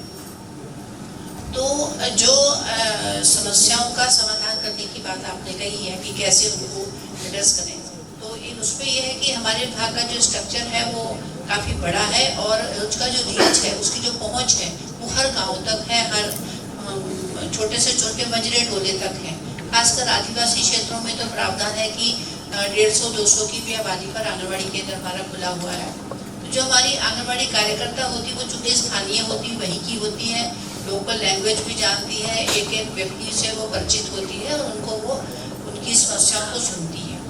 आंगनबाड़ी कार्यकर्ता या सहायिका साथ में रहती, वो केवल वही काम नहीं होता कि जो आंगनबाड़ी का काम दिया गया है उसी को केवल उसको देखना रहता है, वो एक्चुअली एक लीडरशिप दे रही है गांव में और हर प्रकार की समस्या के लिए एक समझ लीजिए कि एक मित्र के तौर पे वो सबके साथ में खड़ी होती है। चाहे वहाँ पे ये कोरोना के समय में बहुत वर्क किया हमारी कार्यकर्ता, बहुत सारी मर भी गई ड्यूटी करते करते, बहुत बहादुरी से काम किया उन्होंने। और किसी का बच्चा बीमार है, उसे कैसे एनआरसी में भर्ती कराना है या कहाँ उसे लेके जाना है, कोई महिला गर्भवती है, कोई उसकी और परेशानी है, यहाँ तक कि किसी बच्चे का एडमिशन नहीं हो रहा, कुछ नहीं हो रहा, और सब प्रॉब्लम उसको भी सॉल्व करते हैं। दूसरा, हमारे विभाग में एक शौर्य दल के नाम से गठित है, हमारे हर गांव में गठित है दल हो, उसमें महिलाएं भी होती हैं, पुरुष भी होते हैं और आजकल उसमें यंग लड़कियों को, किशोरियों को ज़्यादा हम लोग आगे ला रहे हैं कि जो नई जनरेशन है वो किसी नए तरीकों से समाज को देख रही है, समस्याओं को देख रही है, अनुभव कर रही है और समझ सकती है, उसका समाधान भी उनको पुराने लोगों के तुलना में किसी जगह पर ज़्यादा होता है। मैं अनुभव की काट नहीं कर रही हूँ, बुजुर्गों का हमेशा सम्मान है, उन्होंने जिस दृष्टिकोण से जीवन को देखा और समझा वो एकदम से ये नहीं कह सकते कि नहीं है, लेकिन जो समय बदल रहा है उसमें नए जनरेशन का भी आगे आना इसमें बड़ा फायदेमंद होता है। ये जो शौर्य दल है हमारे, ये जो शराब वाली बात है, अल्कोहलिज्म है और दूसरी समस्या है, यौन उत्पीड़न है, किसी के घर में कोई पुरुष है महिला को मारपीट कर रहा है या कोई उसकी सुना नहीं जा रहा है, बाल विवाह है, मतलब हर प्रकार का जो समाज में प्रॉब्लम है, महिलाओं की डिग्निटी और गरिमा और उससे सुरक्षा से जुड़ी हुई चीज़ें हैं, उनको ये आगे लाके और उसके लिए बात करता है। जो एकजुटता की बात आई थी, जो अपन ताकत की बात कर रहे हैं कि अकेला कोई भी व्यक्ति होता है तो वो कहीं भी जाना भी है मान लीजिए, तो अपन लोग भी यहाँ बैठे हैं तो यहाँ प्रशासन है, यहाँ पे सुविधाएं हैं, यहाँ पे जगह जगह बस्ती है, लाइट है, पुलिस भी है, सब चीज़ है, हम पढ़े लिखे हैं, हमारे पास मोबाइल है, कोई बात नहीं हमने झट से फ़ोन कर दिया। गाँव में दूर दराज के इलाकों में ये सब नहीं होता, तो वहाँ पर कोई भी असुरक्षित महसूस करेगा। अगर हम भी जाएंगे, हम यहाँ बहुत अपने आप को सुरक्षित और ऐसा समझते बोल्ड है, हम किसी भी चीज़ से लड़ सकते हैं, हमको सब आता है, हमें सब पता है, लेकिन अगर हम भी जंगल के रास्ते से कहीं अकेले जा रहे होंगे तो हमें भी सोचना पड़ेगा कि हम जाएं इस समय या नहीं जाएं। तो उसके लिए जो एकजुटता की बात है ये बहुत ज़्यादा ज़रूरी है। उसके जो समाधान है वो समूह वाली बात जो है वो बहुत कारगर सिद्ध भी हुई है और हमेशा रहेगी, मेरा ख्याल है। तो जो शौर्य दल है हमारा वो एक समूह है और कोई भी प्रॉब्लम होती है तो कोई अकेला नहीं जाता, वो समूह जाके खड़ा होता है वहाँ पे और हर प्रकार से वो उनसे बात करता है। कोई नहीं मानता तो फिर बात को आगे भी पहुँचाते जहाँ उसका समाधान हो सकता होता है। मैं इसका एक छोटा सा उदाहरण मेरे पास की है। मैंने 93 में सर्विस ज्वाइन की थी लोक सेवा आयोग के बाद में राजगढ़ जिले में। तो मेरी नौकरी में कोई अनुभव नहीं था, मैं कॉलेज से सीधे नौकरी में फाइट हुई थी डिस्ट्रिक्ट ऑफिसर। तो वहाँ पर मेरे को आंगनबाड़ी केंद्रों पे जो खाना बनता है उसके लिए मुझे कलेक्टर ने मेरे ने कहा कि आप 1 महीने के अंदर मुझे करके बताओ। ठेकेदार को हटाया गया था और वो चाहते थे कि महिलाएं खुद करें। मुझे कोई विशेष अनुभव था नहीं, लेकिन एक तब नए थे तो बिल्कुल स्पष्ट सोच, निडरता और ये सब मेरे ही। तो मैंने अपने लोगों को बोला कि मुझे कोई ऐसा स्थान चाहिए, ऐसे लोग चाहिए जो जिनको ज़रूरत, जो बात आ रही थी नीड, जिसकी ज़रूरत होती है, जब वो सामने आता है तो बहुत तरीके बदल जाते हैं और किसी को ज़बरदस्ती लाया जाता है तो वो व्यक्ति, कहते हैं ना कहावत है कि सिखाए हुए भूत कभी सिंहासन पे नहीं बैठा करते, तो वो बात सही है। तो मैंने व्यापक दौरे किए, 8-10 दिन के अंदर ही पहली मतलब उसमें बने। तो मैंने एक जब लोगों को बोला था अपने सुपरवाइजर्स को, उन्होंने मुझे गांव बताया लिम्बोदा, खिंचीपुर विकासखंड में है, पास में ही है उसके। तो मुझे वहाँ ले गया। वहाँ पे एक महिला से मुझे मिलवाया जो आंगनबाड़ी कार्यकर्ता थी हमारी, धापूबाई विधवा थी। उसका घर काफ़ी बड़ा था, पुराने खपरेल वाला घर था लेकिन काफ़ी बड़ा था। उसकी बहन भी विधवा थी और उसकी माँ भी विधवा थी। वो तीनों जो लेडीज थी वो घर में विधवाएँ थी। जब मैंने उनसे थोड़ी बात की, मुझे बहुत ये एक अवसर लगा कि ये लोग इनको नीड भी है। बहुत गरीब थे वो लोग, बहुत ज़्यादा, तो परेशान भी थे। गांव में बड़े लोग उनको दंगाते भी थे। तो मैंने थोड़ी सी बात चलाई तो एकदम से वो तैयार हो गई। और 5वीं पढ़ी केवल वही महिला थी गांव में, और कोई पढ़ी लिखी महिला नहीं थी। मैंने और भी महिलाओं को तैयार किया, उन्हें हर तरीके से सपोर्ट किया उस गाँव में। उनकी लड़ाई उनके गाँव के सरपंच से थी, तो वो उनको आगे बढ़ाने देना चाहते थे। फिर जो समूह की ताकत है उसको एस्टेब्लिश कर रही हूँ इसी सच्ची घटना से। तो पहले तो बड़ी मतलब मैंने उनको मोटिवेट किया, वो तैयार हुई, उनका समूह बनाया मैंने। उन्होंने पूरे प्रोजेक्ट में हमारे में 110 आंगनबाड़ी केंद्र से सभी उन्होंने पोषण आहार जो था सप्लाई किया। चक्की भी नहीं थी, तो वो पास में एक चक्की थी करीब आधा किलोमीटर दूर। तो वो उनको ये गाँव वालों ने कहा, खासकर सरपंच ने, कि देखेंगे कैसे जाती वहाँ पर करने के लिए ये काम, क्योंकि दलिया वगैरह पिसाना रहता था उस समय। तो जब मैंने उनको प्रेरित किया तो वो तैयार हुई। तो उन्होंने कहा, जब इकट्ठी हुई ना तो उनकी मीटिंग हुई, उन्होंने कहा कि हम एक साथ जाएंगे। मैंने 2 समूह बना दिए थे, 20 लोग थे उसमें। उन्होंने कहा 20 लोगों पे तो नहीं ना तुम कुछ भी कर पाओगे। ये क्या है कि ये संगठन की ताकत होती है।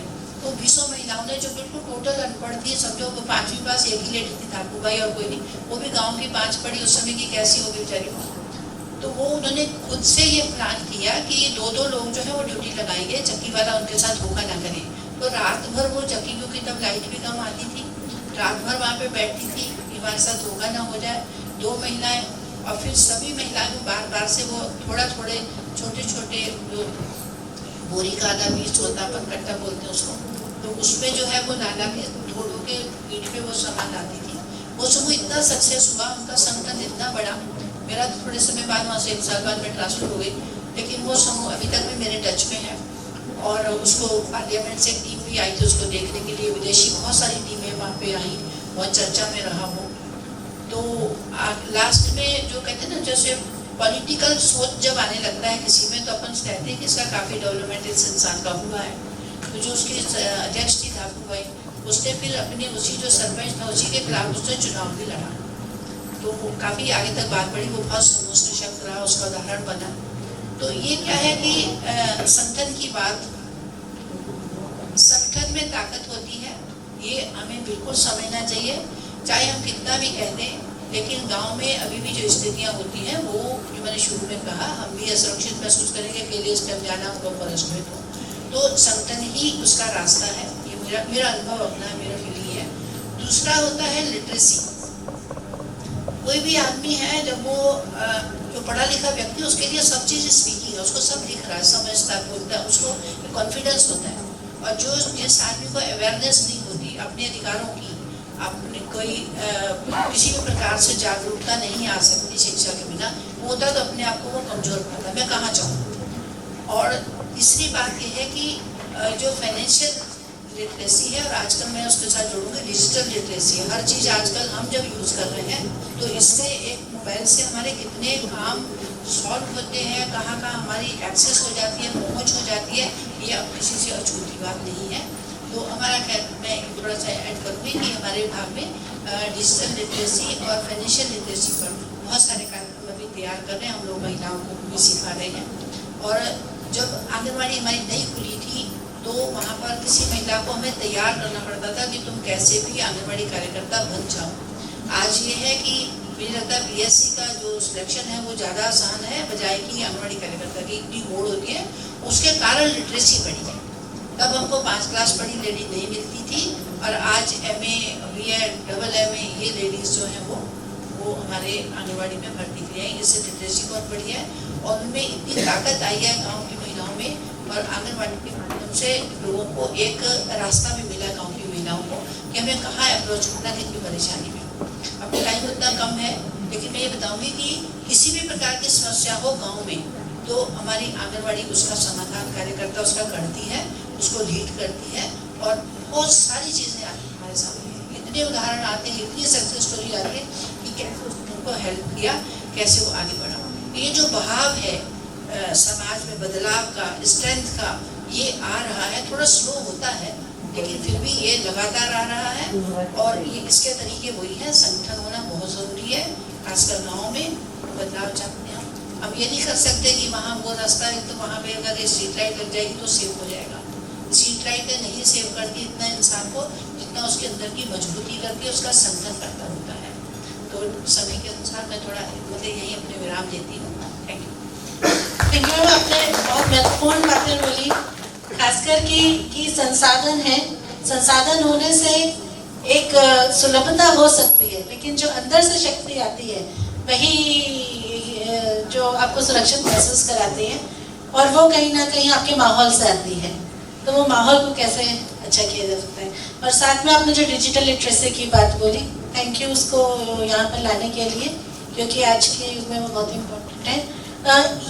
ये जितनी सारी बातें हुई हैं तो मुझे ऐसा लग रहा है कि यदि हम इसको देखें कि इसका कहाँ पे उपाय, मतलब ये कहाँ पे सब चीज़ें जुड़ सकती, समाहित कहाँ हो सकती हैं, इंटीग्रेटेड कहाँ हो सकती हैं। तो पंचायत जिस तरीके से संरचना है और जिस तरीके से लोकल सेल्फ गवर्नमेंट के तौर पे देखें उस तरीके की जो संरचना है, तो उसको लेकर मैं थोड़ा सा डायरेक्टर सर से बात करना चाहती हूँ, अपने अनुभव को रखें।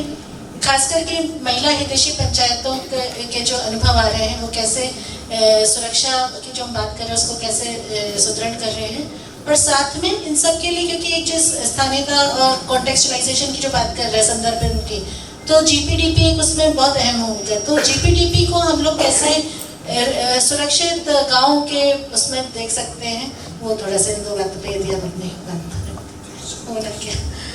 जी।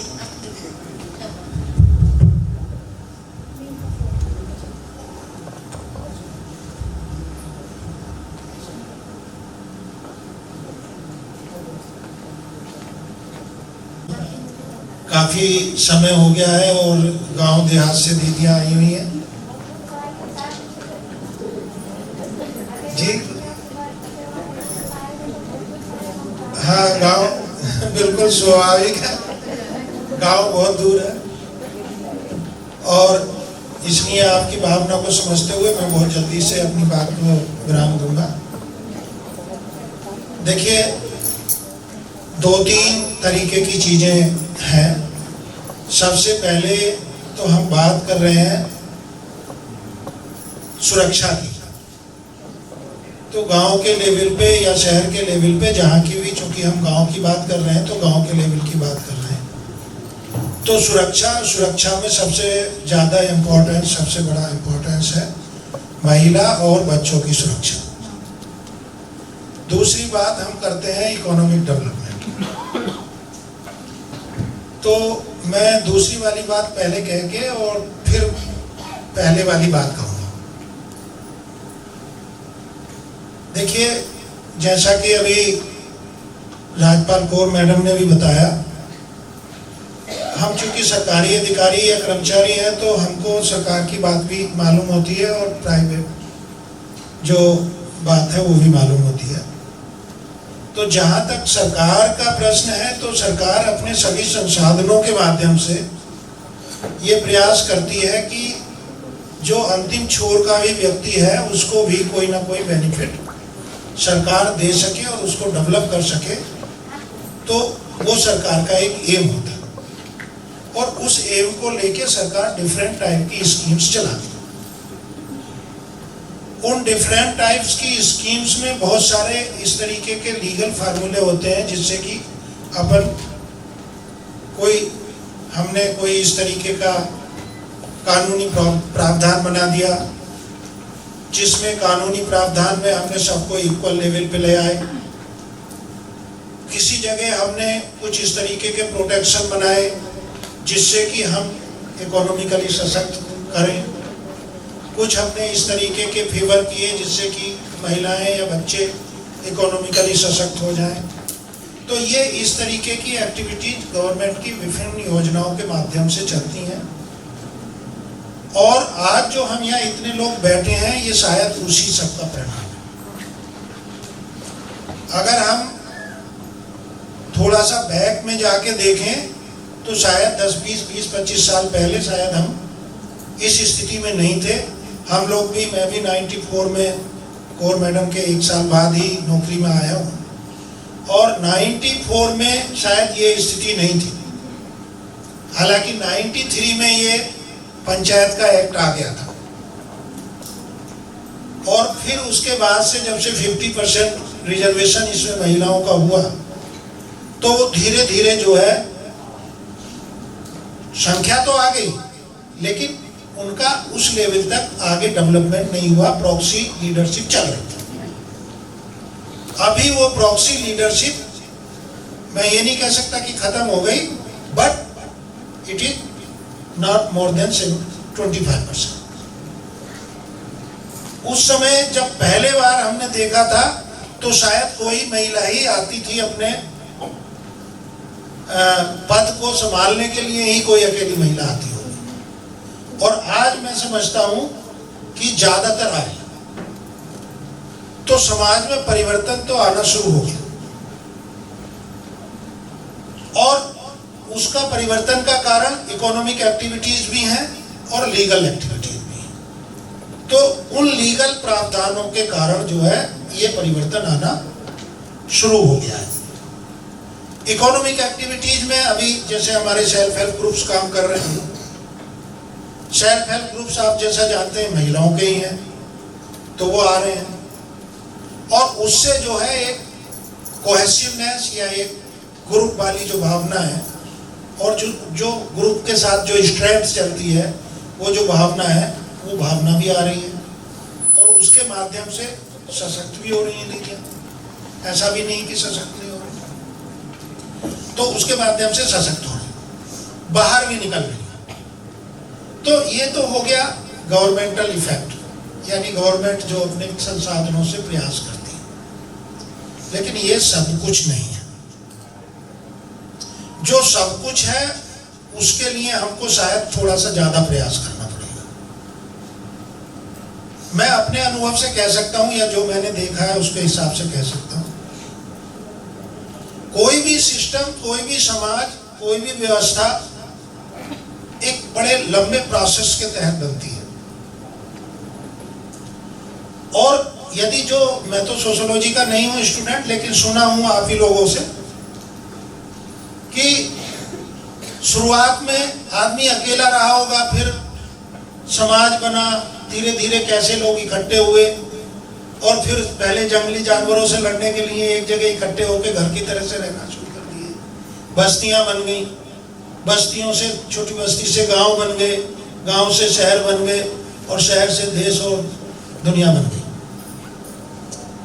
पॉलिटिकल कंसेप्ट आ गए कि ये पंचायत का होगा, ये जिला पंचायत का होगा, ये जनपद का होगा, ये यहाँ का होगा। ये सब किस तरीके से बढ़े हैं? समूह के रूप में बढ़े हैं। किस तरीके से बढ़े हैं? आवश्यकता को देखते हुए बढ़े हैं। जैसी जरूरत महसूस की उस समय समाज ने, लोगों ने, उसके हिसाब से उन्होंने अपने आप को ढालना शुरू किया। हमारे समाज में बीच में बहुत साल पहले, अगर जैसा हमने सुना है वो सही है, तो पहले कहते हैं कि बहुत ज्यादा भेदभाव नहीं थे। बीच में जो मेडवल टाइम आया उस समय से बहुत ज्यादा भेदभाव शुरू हुआ और उस भेदभाव और असुरक्षा की स्थिति में ये जो सामाजिक विकृतियां भी आई हैं, ये अब जो मेडवल काल के बाद से बहुत ज्यादा आई। अब यदि हम यहाँ महिलाओं और बच्चों की ही अगर बात करें तो इसको इस कॉन्टेक्स्ट में अपन समझ सकते हैं कि जब अपन अपने घर में हैं और यदि हमारे घर में सभी लोग सात्विक हैं, सात्विक से मेरा मतलब है कि जो ड्रिंक वगैरह नहीं करते, तो आप ये देखिए कि आपके घर में क्या कोई ऐसा बंदा है जो आपकी बात को नहीं सुनता हो या समझता हो? शायद कम होगा, मतलब ज्यादा नहीं, ऐसे बहुत कम होंगे घर जहाँ लोग सात्विक होंगे और सात्विक होते हुए उनका आपस में बातचीत न करते हो, एक दूसरे की बात न सुनते हो, एक दूसरे की बात न मानते हो। तो कुछ विकृतियां हमारे यहाँ जो आपका नशा है उसके कारण भी विकृतियां आई हैं, और उन विकृतियों का सबसे ज्यादा इफेक्ट यदि किसी पे हुआ है तो वो बच्चों और महिलाओं पे हुआ है। तो ये एक सबसे बड़ी विकृति है। इस पे यदि कहीं कंट्रोल होगा और यदि होने लगे तो मैं समझता हूं कि 50% काम तो वहीं खत्म हो जाएगा। तो जो हम ये कह रहे हैं कि आज हम अकेले नहीं निकल सकते किसी रास्ते पे, तो एक सबसे बड़ा कारण ये भी है। दूसरा कारण ये है कि हमारी सोच, हमारी सोच कैसी हो गई है, हमारी सोच भी विकृत हो गई। हम जब घर में रहते हैं तो हमको माँ बहन बेटी सब दिखते हैं, लेकिन हम जब घर से बाहर निकलते हैं तब फिर हम वो सब देखना बंद कर देते हैं। तो ये हमको जो हमारे जितने भी सोशोलॉजिस्ट हैं या हमारे जितने भी हमारे कभी कहीं प्रोग्राम होते हैं या जो भी होता है, चाहे वो हम डेवलपमेंट का काम करने जा रहे हों, चाहे वो हम अपना कोई भी इकोनॉमिक गतिविधि करने जा रहे हो, चाहे जो भी, जब भी कहीं कहीं चर्चा चले, जब भी किसी बात की चर्चा चले, तो मैं तो ये कहता हूं कि जिस तरीके से आज हमारे लोग कहीं भी बैठते हैं, चाहे की दुकान पे, तो राजनीति की बात करते हैं, ये पार्टी वो पार्टी, ये पार्टी, ये करना वो करना। तो क्यों नहीं हम एक ऐसा अच्छा डिस्कशन कर सकते कि भाई हमारे समाज में कैसे समरूपता हो जाए, कैसे हमारा बच्चा भी अपनी बात कह सके, कैसे हमारी बहन बेटी भी अपनी बात कह सके, और कैसे हम आपस में अपने घर को कैसे अच्छे से अच्छा चला सकें, अपने गांव को कैसे अच्छे से अच्छा चला सकें। ये कैसे हो सकता है? ये हमारी सोच बदल कर हो सकता है। मैं ये नहीं कहता कि ये सोच एक दिन में बदल जाए, इस सब काम को करने के लिए टाइम चाहिए, समय लगेगा, लेकिन यदि हम प्रयास करेंगे, तो यदि आज हम इस स्टेज तक आ चुके हैं तो हम उस स्टेज तक भी पहुंचेंगे। बहुत अब अभी ज्यादातर ऑफिसेज में देख लीजिए 20 से 30% तक लड़कियां आ गई, सर्विस में आ रही हैं, बराबर काम कर रही हैं। परेशानी हो रही क्या? हो रही है थोड़ी बहुत, लेकिन धीरे धीरे वो भी खत्म होगी, क्योंकि लोगों की सोच बदलेगी। अभी जैसा एक बहन कह रही थी कि वो 8वीं के बाद बच्ची को बाहर नहीं भेज रहे, हो सकता है अभी किसी दूर दराज के गांव में ऐसी स्थिति हो, लेकिन अब सब सोचने लगे कि 2 ही बच्चे हैं, इनको बाहर पढ़ने भेजना है, अच्छी जिंदगी देनी है। बहुत सारे लोगों की सोच हो गई है, और मैं समझता हूं कि थोड़े दिन में पहुंचेगी, ये गांव में भी पहुंचेगी, ऐसा नहीं है कि नहीं पहुंचेगी। तो हमको अगर नहीं पहुंचेगी तो फिर हमारा यहाँ आज बात करना या इतना बड़ा ग्रुप बनाना या जगह जगह जाके अपन ये इकोनॉमिक एक्टिविटी करना, इसका कोई मतलब नहीं है। यदि हम अपने बच्चों के लिए नहीं सोच सकते और उनको आगे नहीं बढ़ा सकते अच्छे से, तो फिर ये सब करने का क्या जरूरत है? तो ये सोच को हमको डेवलप करना पड़ेगा, हर व्यक्ति के माइंड में इस सोच को डालना पड़ेगा। पहले आप ही कह रहे थे, और शायद आप ही कह रहे थे, हाँ नहीं भाई साहब ने कहा था कि आप ये सोच लें यदि कि घर में मीट नहीं बनेगा तो नहीं बनेगा। हो सकता है 4 दिन लड़ाई हो, 5वें दिन बंद हो जाए। तो मैं ये नहीं कह रहा कि वो तो अपना फूड हैबिट्स है, कोई जिसको जो खाना है खाए वो नहीं खाए, लेकिन जहां तक नशाबंदी वाला इशू है उसके बारे में धीरे धीरे हमको सोचना चाहिए। जिन गांव में इस तरीके की सिचुएशंस हैं, आजकल बहुत नशा मुक्ति केंद्र चल रहे हैं, उनसे आइडिया लेके हम लोग जब समूह बना रहे हैं तो वो आइडिया भी इनको दें, उनसे आइडिया लेके जो रिमेडी है, मेडिसिन है, देसी मेडिसिन है, उससे धीरे धीरे आदमी ड्रिंक भी छोड़ देता है। तो शायद कुछ 2-5% हमारा जो इनसिक्योरिटी है वो कम हो सकती है। उसके सिवाय जो सोच बदलने वाली नीति है उस पर हम चलेंगे, वो बदलेगी। बच्चों को पढ़ाना, और ये बच्चे ही हमारे लिए आगे जरूरी है, ये सोच डेवलप करना ये भी बहुत जरूरी है। तो मैं तो केवल यही कह सकता हूँ कि सरकार एक डायरेक्शन दे सकती है, एक प्लेटफॉर्म दे सकती है आगे बढ़ने का। बाकी काम हमको, समाज शास्त्रियों को, हम सबको ही मिलके करना है और लोगों की सोच बदलनी है। इसमें एजुकेशन का बहुत बड़ा महत्व रहेगा। तो जहाँ जहाँ भी हम कभी जाते हैं, हम जब कभी टीचर्स के बीच में भी होते हैं या कहीं होते हैं, तो उनको भी कहते हैं कि यदि आप ढंग से समझाएंगे लोगों को तो सोच बदलेगी। और हम आपसे भी कह रहे हैं कि यदि जब भी कहीं कोई बात होती है तो इस तरह की बात जरूर अपन लाएं कि यही बच्चे हमारा भविष्य है, यही महिलाएं जो है हमारी घर की धरोहर है, यही जो है हमारे समाज को आगे ले जाने वाली है, ठीक है ना। और महिलाओं को भी मैं आपको बताऊं कि आपको भी अपने बच्चे को बेटा और बेटी में अंतर सोचना बंद कराना पड़ेगा।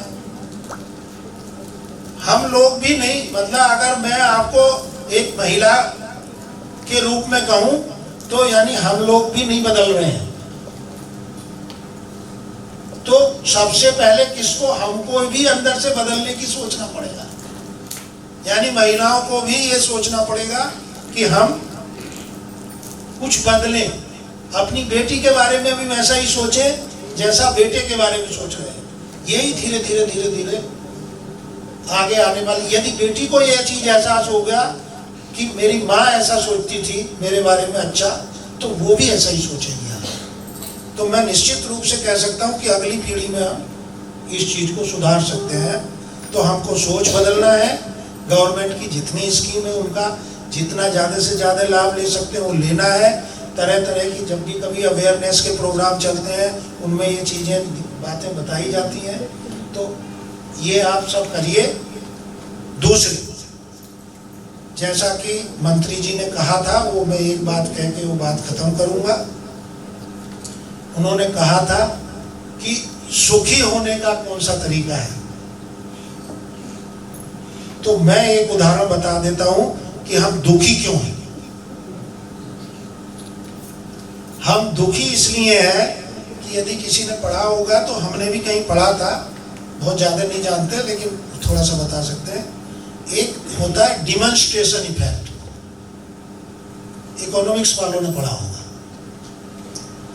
यानी गांव में कहावत है, खरबूजे को देख के खरबूजा रंग बदलता है।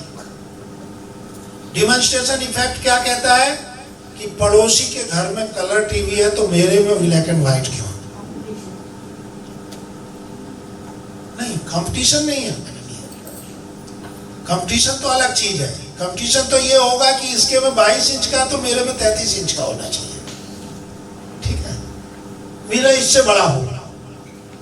लेकिन यहाँ क्या है कि इसके में अगर मेरे ब्लैक एंड व्हाइट है तो इनके में जो है कलर कैसे हो गया? तो मेरे पास भी कलर होना चाहिए। अब कलर लाने के लिए 35,000 रुपए चाहिए और ब्लैक एंड व्हाइट 10,000 में आ रहा हो, तो समस्या यहां से शुरू होती है और दुख भी यहीं से शुरू होता है। तो संतोष भी एक जरूरी चीज है। मैं ये नहीं कह रहा कि हमको इकोनॉमिकली डेवलप नहीं होना है, डेवलप होना जरूरी है, लेकिन एक संतोष भी जरूरी है कि यदि हमारी आज कैपेसिटी ब्लैक एंड व्हाइट की है तो हम इतना दुखी ना हो जाए कि कलर के कारण हम परेशान हो जाए। तो जब तक हमारी कलर के इतना हम कमाने की स्थिति में नहीं आते कि हम कलर आराम से ले सकते हैं, अपने बच्चों को पढ़ाते हुए, अच्छी शिक्षा देते हुए, अपने अच्छे कपड़े और रहने की व्यवस्था अच्छी करते हुए, तो हम कलर लें। किसने मना किया?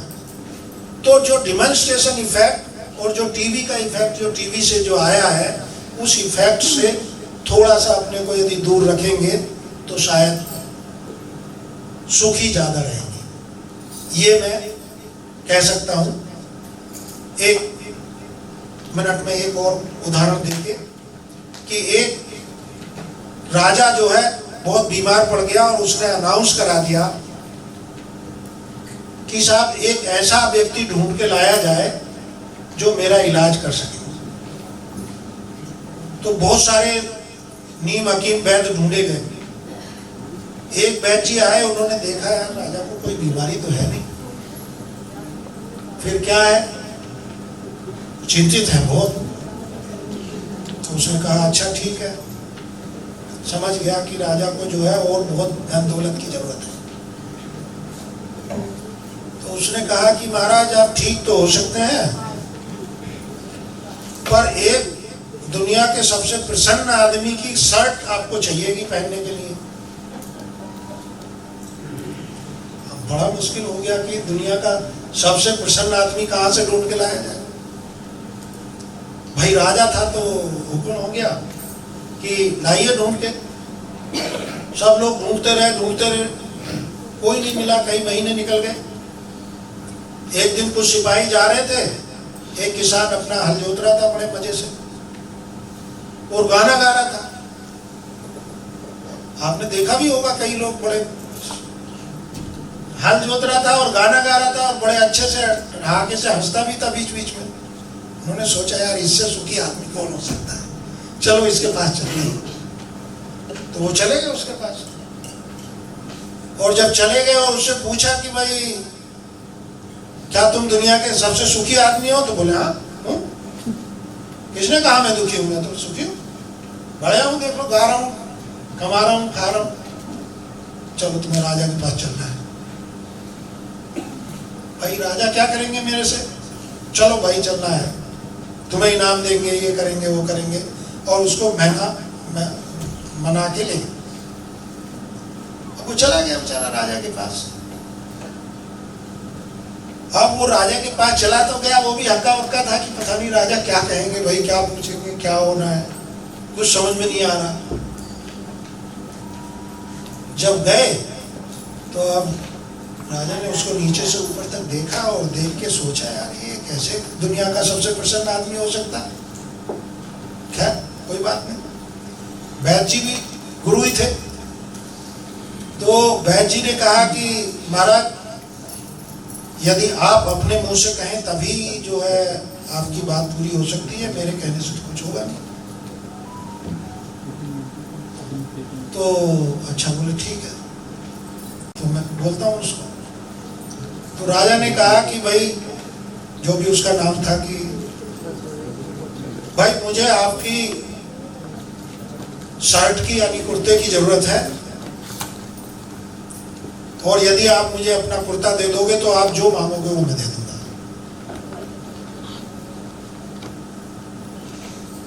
तो वो किसान क्या कहता है, हुजूर यदि शर्ट मेरे पास होती तो मैं नंगा ही क्यों होता।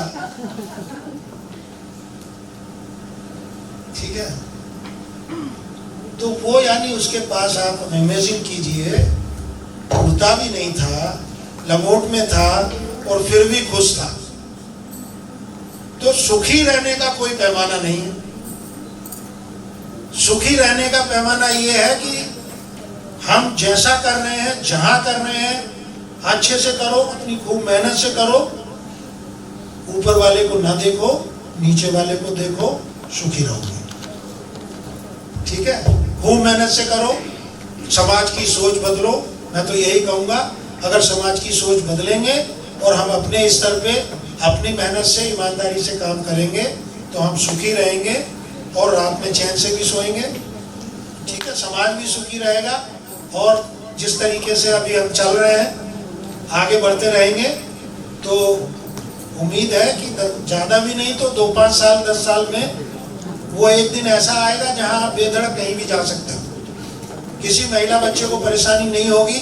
मैं तो ऐसा सोच सकता हूँ। धन्यवाद।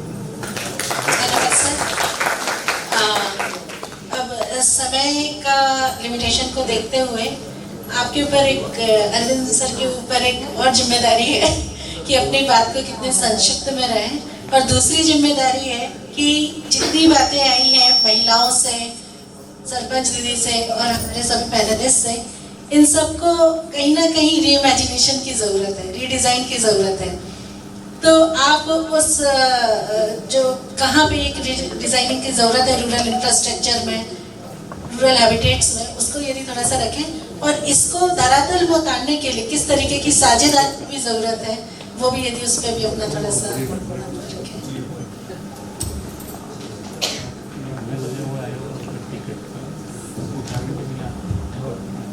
आप सभी को नमस्कार पहले तो, और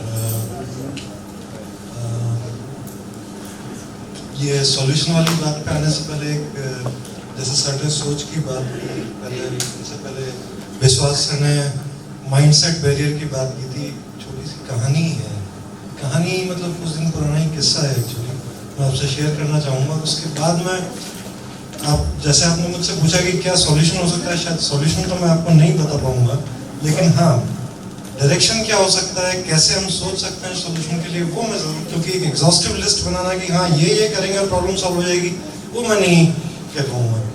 तो वो किस्सा ये है, कुछ दिन पहले मानवीय मूल्यों पे, ह्यूमन वैल्यूज पे एक वर्कशॉप हो रही थी, जिसके जो एक्सपर्ट थे उन्होंने अपना एक किस्सा बताया। अब मुझे याद नहीं है एग्जैक्टली किस बात पे वो बता रहे थे, बट वो रिएक्शन और रिस्पॉन्स के बारे में बात कर रहे थे कि हम मोस्टली रिएक्ट करते हैं चीज़ों पे, रिस्पॉन्स नहीं करते हैं, थोड़ा सा सोच के। तो उन्होंने बताया कि उन्होंने कई सारी और चीज़ें बताई। उस केस में जो किस्सा था वो एग्जैक्टली ये था, एक दिन वो ऑफिस के लिए निकले सुबह एंड दोपहर में वापस घर आए तो उन्होंने देखा खिचड़ी बनी हुई है। तो बोले मुझे इतना गुस्सा आ गया कि ये क्या हरकत है, मैं पूरा दिन ऑफिस में काम करके आया हूँ और घर पे खिचड़ी बनी हुई है। तो ये मेरा रिएक्शन था। फिर बाद में उन्होंने बताया, ठीक है। फिर मैं बहुत शॉर्ट में बता रहा हूँ, बीच में उन्होंने बहुत सारी बातें बोली होंगी और आगे पीछे की। फिर थोड़ी देर बाद जब मैंने सोचा, बैठ के खाया तो नहीं मैंने उसे, लेकिन थोड़ी देर सोचा तो मुझे लगा क्या पता हो सकता है मेरी वाइफ की तबीयत खराब हो और टाइम नहीं मिला हो या कुछ और बिजी हो, इसलिए खिचड़ी बना दी हो। तो अब मेरा रेस्पॉन्स आ रहा है। तो मेरे कलीग थे, उन्होंने एकदम से वो तपाक से बोले, तपाक इज द राइट वर्ड, कि उस दिन आपको ये ख्याल नहीं आया कि आज उनकी तबीयत खराब है तो मैं खाना बना लूं और उन्हें बना के खिला दूं। तो मुझे इससे बेटर जो सोच की बात हम कर रहे थे, हम आज भी कहीं वहीं हैं कि हमारा फैमिलियल डिवीजन ऑफ लेबर कहाँ है, उससे हम आगे निकल नहीं पाए। कहीं सारे जो हमारी बहुत सारी समस्याओं की जो जड़ है वो कहीं वहीं रहती है। और ये शायद मैं समझ भी नहीं पाता जब तक मैंने लद्दाख में, जैसा सर ने बताया भी था मेरे शुरू में कि मैंने लद्दाख में काम किया हुआ है, तो वहाँ की सोसाइटी जैसे चेंज हुई है। पुरानी सोसाइटी में क्या था और आज क्या है, उसका डिफरेंस जो है, पुरानी सोसाइटी में इशू नहीं था, क्योंकि मैं एज सच घर में कौन क्या काम करेगा, जैसे हम फैमिलियल डिवीजन ऑफ लेबर कहते हैं, वो ऐसा था ही नहीं कुछ। सब काम कर रहे हैं, सब एकदम प्रोडक्टिव है। इकोनॉमी भी वैसी थी, उस इकोनॉमी में सब अपना योगदान दे रहे हैं, सब बराबर है, सबकी एक इम्पोर्टेंस है। बट जैसे ही वो मार्केट इकोनॉमी, जिसको हम कहते हैं पैसे वाली इकोनॉमी में शिफ्ट हुए, शहर की तरफ आ गए, वहाँ आधी से ज्यादा आबादी, जिसमें बच्चे, बूढ़े, विकलांग और महिलाएं, ये इकोनॉमी से बाहर हो गए, क्योंकि वो लेबर नहीं प्रोवाइड कर सकते जो कि उस इकोनॉमी में चाहिए। और जैसे ही ये बाहर हुए, ये डिवीजन स्टार्ट हो गया, जहाँ उनको सेकेंड, जिसको कहते हैं कि ये इम्पोर्टेंट है हमारी इकोनॉमी में और ये नहीं है, तो ये डिवीजन स्टार्ट हुआ। तो ये मुझे कहीं वहीं से ये चीज़ दिमाग में आई। अब जो आपने सॉल्यूशंस की बात की कि हम इंफ्रास्ट्रक्चर तो क्रिएट कर देते हैं, उसमें सॉल्यूशन क्या हो सकता है, मैं उस पर आना चाहूँगा। एक स्कॉलर है मिराफ्ताब करके, उन्होंने 2 टर्म्स दिए थे, invented and invited spaces of action. अब मैं उस कंटेक्स्ट में तो नहीं जाऊँगा, उन्होंने प्लानिंग के बारे में बात की है, शायद वो इतना इम्पोर्टेंट नहीं है यहाँ के लिए, बट इन्वेंटेड मतलब आविष्कृत, जो खोजा गया है, नहीं है। वो कई बार रिवॉल्यूशन के बाद भी आता है, उसके लिए एक स्टेज आता है कि हाँ कोई कुछ नहीं कर रहा है, अब मुझे ही कुछ करना है, या हम एक ग्रुप बना के कुछ मिलके करेंगे, जिस टाइप वो उस टाइप की चीज है। अगर टेक्निकल टर्म्स में बोले तो एक यील्ड स्ट्रेंथ होती है कि इसके बाद, जिसको मैं आसान भाषा में बोलूं तो रबड़ को हम खींचते हैं एक लिमिट के बाद और टूटेगा, तो बस एग्जैक्टली वही है कि उस लिमिट के ऊपर लोग खुद कुछ कर लेंगे तो वो खुद अपना कुछ सॉल्यूशन ढूंढ लेंगे। मैं उसकी बात मैं उसका कह भी नहीं सकता कि वो कब होगा, उसका क्या प्रारूप होगा, किस तरह से होगा, लेकिन जो दूसरा पार्ट है जो जिसको इनवाइटेड स्पेसेस कहते हैं, जिस मतलब आमंत्रित स्पेसेस जो प्रोवाइड की गई हैं, जो गवर्नमेंट ने, स्टेट ने प्रोवाइड की हैं, जैसे कि पंचायत घर हैं या स्कूल हैं या और कोई पब्लिक सर्विसेज, पब्लिक एमिनिटीज जो प्रोवाइड किए हैं, उन पे मैं थोड़ा डिटेल में बात करना चाहूँगा। इससे एक छोटा सा मैं एक सवाल पूछना चाहता हूँ, ये जो आमंत्रित स्पेसेस हैं जो बनाई गई हैं, जिसमें आपको आमंत्रित किया गया है, वहाँ पे भी लोग जाना क्यों नहीं चाहते हैं? प्रॉब्लम ये है। हम इसको दूसरे तरह से देखें, मतलब इसको आप ऐसे समझिए कि आपके कुनबे में, आपके गांव में एक पार्टी है, शादी है, आपको वहाँ आमंत्रित किया गया है। मैं दावे के साथ ये कह सकता हूँ, आप सबने कभी ना कभी ऐसा फील किया होगा कि आमंत्रित तो किया है लेकिन मैं जाना नहीं चाहता। ये बहुत एक जस्ट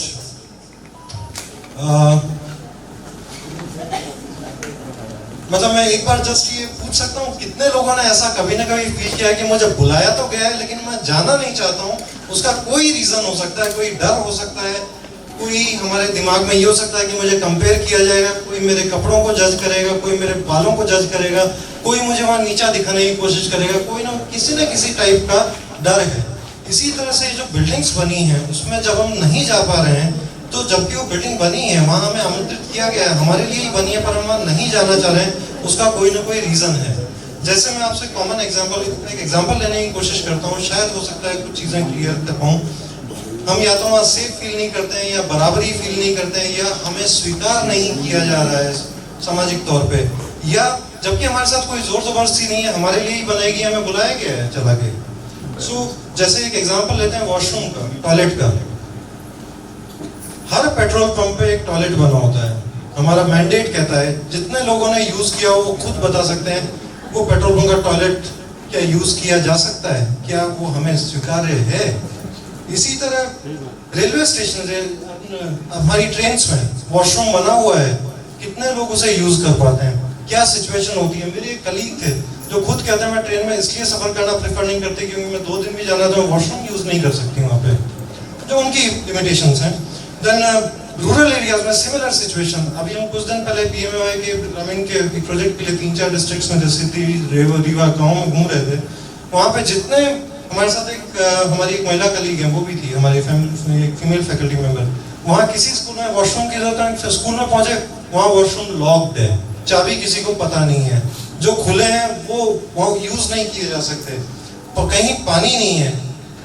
मैक्सिमम जगह पे एक सिंगल मेल और फीमेल वॉशरूम प्रोवाइड किया हुआ है, और उस वॉशरूम में यूरोपियन WC लगाया हुआ है, जिसमें कि जिन इंसान को वो खिचड़ी खाने से प्रॉब्लम थी, उन्हें ये भी नहीं पता है कि कोई फीमेल भी इसे यूज कर सकती है, इसको मुझे कैसे यूज करना है। तो प्रॉब्लम्स कुछ जो ग्राउंड रियलिटी है, ग्राउंड पे प्रॉब्लम है कुछ इस तरह की है। अगर उसी जगह एक वेस्टर्न की जगह एक इंडियन WC लगा होता शायद वो यूजेबल रह पाए, जहाँ स्पेशली उन जगह पे जहाँ पे एक सिंगल वॉशरूम प्रोवाइड किया हुआ है, जहाँ पे डबल वॉशरूम्स नहीं है। एक कॉमन सी चीज, जैसे आपने जब पब्लिक एमिनिटीज की बात की, अगर वहाँ पे सिर्फ एक वॉशरूम जैसी चीज अगर फंक्शनल तो हो सकता है कुछ लोग, एक बड़ी प्रॉब्लम है महिलाओं का उन जगह पे नहीं जाने का, एक रीजन वो भी है। दूसरा रीजन जो कॉमनली हम लोग इस तरह देखते हैं वो है कि कंटेन्ड स्पेसेस मतलब रूम है जिसमें कहीं से कोई देख नहीं पा रहा है, क्लोज रूम्स। ये हमारे इंस्टीट्यूशन में भी हुआ है, जब रूम्स बने थे नई बिल्डिंग में तो वहाँ पे कोई ओपनिंग नहीं थी, तो बाद में हमने दरवाजों में ओपनिंग क्रिएट करवाई, तो एक थोड़ा सा बाहर से कोई देख पा रहा है, जिसको जैन जेकब्स करके एक स्कॉलर है जिन्होंने कहा था eyes on the street, eyes on the street, उन्होंने स्ट्रीट के बारे में कहा था कि जब हम बाहर किसी स्पेस में जब तक लोग देख रहे हैं वहाँ पे चांसेस कम है कि कोई ऐसी दुर्घटना हो, हमें जो सेफ्टी वाला इशू वो थोड़ा कम होता है। तो इंटीरियर के केसेस में हम इस तरह की स्पेसेस की बात करते हैं, इस तरह की जगह की जहाँ एटलीस्ट कोई बाहर से, हम बाहर देख पा रहे हैं, बाहर से लाइट आ रही है, कोई बाहर से देख पा रहा है, इस तरह की स्पेसेस की बात हो सकती है जहाँ इस तरह के कंटेंट रूम्स हैं। देन जहाँ पे हम शेयर्ड स्पेसेस की बात करते हैं, शेयर्ड ऑफिस स्पेसेस की, बिल्कुल प्राइवेसी, मिनिमम प्राइवेसी रिक्वायर्ड होती है, बट फिर भी अगर आपके लो हाइटेड पार्टीशन इस तरह की चीजें हम कर पाते हैं उन जगह पे जहाँ पे लोग देख पा रहे हैं, एक दूसरे को अपना काम भी कर पा रहे हैं, प्राइवेसी भी, ऐसे बहुत सारे सॉल्यूशंस हो सकते हैं, बट सबके लिए एक सॉल्यूशन देना पॉसिबल नहीं है। उसके लिए जिस तरह हम अभी PMAY के लिए भी कुछ कर रहे हैं कि हम ये आइडेंटिफाई करें, आप जो इंस्टीट्यूशंस की बात कर रहे हैं, इंस्टीट्यूशन कैसे हेल्प कर सकते हैं, हम लोग ये आइडेंटिफाई करने की कोशिश कर रहे हैं कि वो डर क्या है, किस पर्टिकुलर कैटेगरी का डर क्या है। कोई अगर दिव्यांग है तो उनके लिए हो सकता है कि वहाँ व्हीलचेयर कैसे पहुंचेगी, वो उनका डर है, क्या कहीं आके मुझे 2 लोगों को ढूंढना तो नहीं पड़ेगा। बहुत सारी इस तरह की चीजें हैं। तो हो सकता है किसी सोसाइटी में, अगर मैं लद्दाख की बात करूं तो वहाँ पब्लिक स्पेस को नहीं यूज करने का रीजन ये है कि वो कंक्रीट में बना दिया है, उसमें ठंड लगेगी इतनी बुरी, -30 डिग्री में, वो अंदर भी -25 डिग्री होगा, कैसे सर्वाइव करेंगे, तो वहाँ का डर अलग है। सो किस कम्युनिटी के लिए किस तरह का डर है वो आइडेंटिफाई करने में, और उसके लिए स्पाशियल सॉल्यूशन, स्पाशियल मतलब कैसे हम बिल्डिंग में मॉडिफिकेशन करके उसको जिन लोगों के लिए टारगेटेड है, जिन लोगों के लिए बना रहे हैं उनके लिए यूजेबल बना सकते हैं, इस तरह के सॉल्यूशन ढूंढने में डेफिनेटली, जिस तरह school of planning and architecture या इस तरह के इंस्टीट्यूशंस हैं, मैनेट भी है, मैनेट में भी आर्किटेक्चर डिपार्टमेंट है, डेफिनेटली हम लोग कंट्रीब्यूट कर सकते हैं। एक छोटा सा, जैसे बाहर, ये तो मैं अंदर की बात कर रहा था, बिल्डिंग के बाहर की बात करें, मेरे गांव के पास का एक स्कूल गांव है, उसमें स्कूल जो है बना, स्कूल बिल्डिंग बनी काफी टाइम बाद, पहले वहाँ स्कूल नहीं था, 6-7 किलोमीटर दूर जाते थे सब लोग, सारे बच्चे पढ़ने। तो इवन डिस्पेंसरी भी नहीं थी, उसके लिए भी 6-7 किलोमीटर दूर ही जाते थे वहाँ पे। तो वो जब स्कूल बना तो और कोई जगह नहीं मिली, उन्होंने गाँव से लगभग आधा किलोमीटर दूर वो स्कूल बना दिया। उन्होंने ये नहीं सोचा, बीच में एक जोड़ा पड़ता था, आप में से काफी लोग जानते हैं जोड़ा, जहाँ पानी भरता है, जहाँ चिकनी मिट्टी निकालते हैं, वो जोड़ा पड़ता था, और उसमें एक खेजड़ी का पेड़ था, जिसमें बाद में किसी ने, एक तो वहाँ वैसे ही जाने में लोगों को डर लगता था अगर अंधेरा हो गया, और किसी ने बाद में एक अफवाह उड़ा दी कि उस खेजड़ी के पेड़ में भूत बैठता है। तो ये जो एक चीज है, डिस्टेंस वाली भी चीज है, ये आइज ऑन द स्ट्रीट जो मैं बता रहा था, और इन चीजों को हम कंबाइन करें, जितनी चीजें क्लस्टर्ड हो, जितनी इस तरह की जो स्पेसेस हैं, जो कि इस तरह की पब्लिक एमिनिटीज हैं, वो गांव के सेंटर में ऐसी जगह हो जहां लोग देख रहे हैं कंटिन्यूसली, लोगों की नजर में है, तो शायद ज्यादा बेहतर है। एटलीस्ट सेफ्टी के कुछ कंसर्न्स हम, क्योंकि अगर हर जगह हम बोलेंगे कैमरा लगा दें और उससे सॉल्यूशन होगा, नहीं हो पाएगा। अगर हमारी जो वो खिचड़ी वाली मानसिकता है वो चेंज होगी कि ये क्यों बनी है और उन्हीं को क्यों बनानी है, वो मानसिकता चेंज होगी, तब तक प्रॉब्लम शायद सॉल्व भी हो जाएगी। और जब तक नहीं होती है तब तक के लिए इस तरह की कुछ चीजें, जो कॉमन स्पेसेस हैं हम उन्हें लाइट अप कर सकते हैं, वहाँ लाइट वगैरह लगाने का। और ऑब्वियसली जैसा आप में से काफी लोगों ने बोला भी है, मैं बस ये लास्ट लाइन बोलूंगा, आगे की चीजें छोड़ देते हैं। लास्ट लाइन ये बोलूंगा कि जहाँ लिमिट्स की बात आती है, जहाँ दूरी है, वहाँ आप में से काफी लोगों ने बोला numbers is the only solution.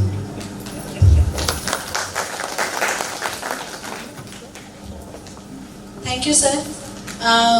आपकी बातें सभी ने सुनी तो मैं दोहरा नहीं रही हूँ, बल्कि एक जो मुख्य बात मैं यहाँ पे रखना चाहती हूँ कि जिस तरीके से इस विषय पे बात करने के लिए समुदाय था, उन्होंने अपना परिप्रेक्ष्य रखा, पंचायत की तरफ से अपना परिप्रेक्ष्य आया, एकेडमिक्स की तरफ से अपना परिप्रेक्ष्य आया, सरकार प्रशासन की तरफ से अपना परिप्रेक्ष्य आया, और जिस तरीके से ये जो जॉइंट पर्सपेक्टिव बना, अब इसके सॉल्यूशंस भी कहीं ना कहीं जॉइंट होगा, किसी एक की तरफ नहीं हो सकता है। तो वो जो साझेदारी है उसका भी कोई एक फ्रेमवर्क भी नहीं हो सकता कि इस तरीके से ही होगा। उसको भी पंचायतों के अंदर, गांव के अंदर ये साझेदारी कैसे हो सकती है, पंचायत क्या कर सकती है, समुदाय क्या कर सकता है, प्रशासन क्या कर सकता है, क्या हम जैसे लोग कर सकते हैं जो दीदी दीदी कहते रहते हैं।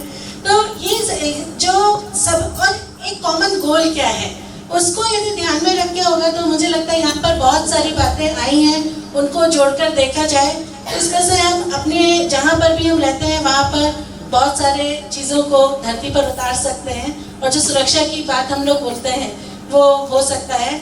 और एक जो आज़ादी की बात होती है ना, कि आज़ादी क्या है, कि जो मैं करना चाहती हूँ उसको करने के लिए मैं पूरी आज़ाद हूँ, उसके लिए वो रुकावटें उस तरीके से नहीं है जिससे मैं लड़ने में अपने आप में कमी महसूस करूँ। तो कमला भसीन जी ने कहा है, औरत की आज़ादी उसकी सुरक्षा से होती है।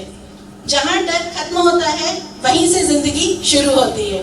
और हमारे बीच में आज ही जन्नत दीदी ने कह दिया है, चॉइस तो एक ही है, जीना कैसे है। धन्यवाद। धन्यवाद करती हूँ आप सभी का। आप लोगों ने अपना महत्वपूर्ण समय दिया, अपनी बात रखी।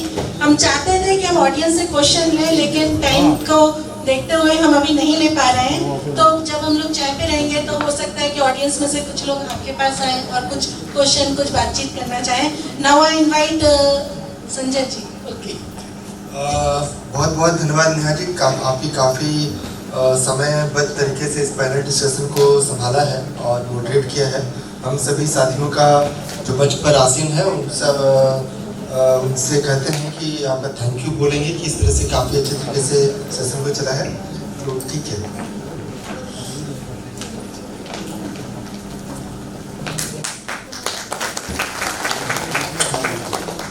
थोड़ा 2 मिनट थोड़ा रुकेंगे। कुछ दीदी लोग का मैं नाम लूंगा, आप लोग पुष्प कुछ और मोमेंटो थोड़ा लेकर आएंगे। सामने में रखा हुआ है, हमारे साथी उनको देने में रजनी जी छोटा की मदद करेंगे। अंजलि दीदी, रमा दीदी, चिंता दीदी, पुष्पा दीदी, मीरा दीदी और गिरजा दीदी और निशा दीदी। ये पुष्प कुछ है और मोमेंटो है। हमारे जो सम्मानित अतिथि हैं उनको आप प्रदान करें।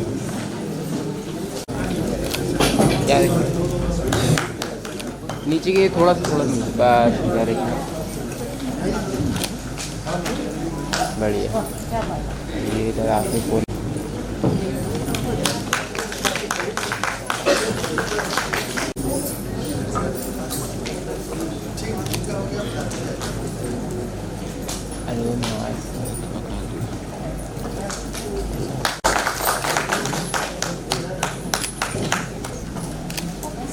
विश्वास सर को दीदी आप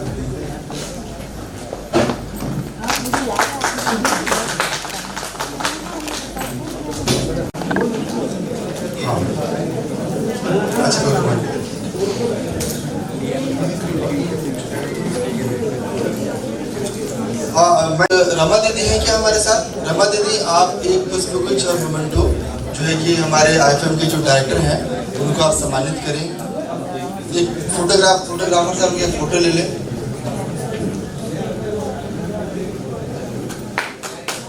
और उनका हम बहुत बहुत धन्यवाद करते हैं हमारे इस हॉल को उपलब्ध कराने में और यहाँ की जो सारी सुविधाएं हैं AC हॉल। बहुत बहुत thank you very much for this presentation. Thank you very much.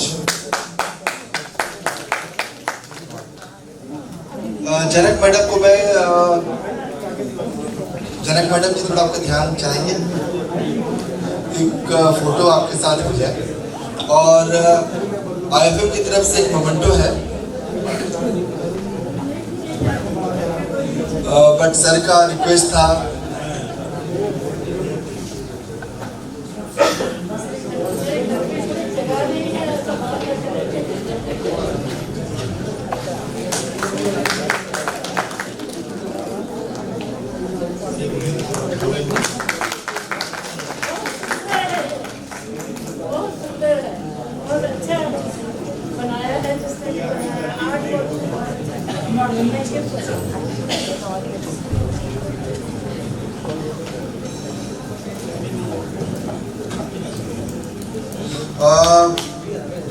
Alibag Das ji को मैं मंच पर आमंत्रित करता हूँ।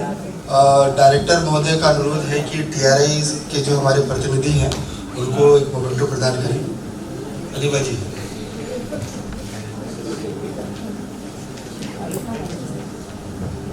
राजेश जी आप भी आ जाइए। जितेंद्र जी, नेहा जी आप भी आ जाइए।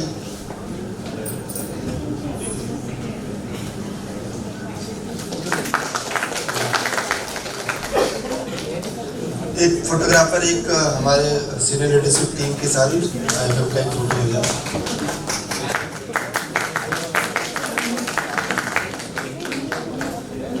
नीरज आहूजा जी आप भी थोड़ा मंच पे जल्दी से आप आए।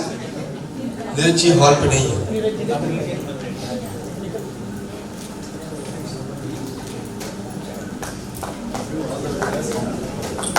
तो समय को थोड़ा ध्यान में रखते हुए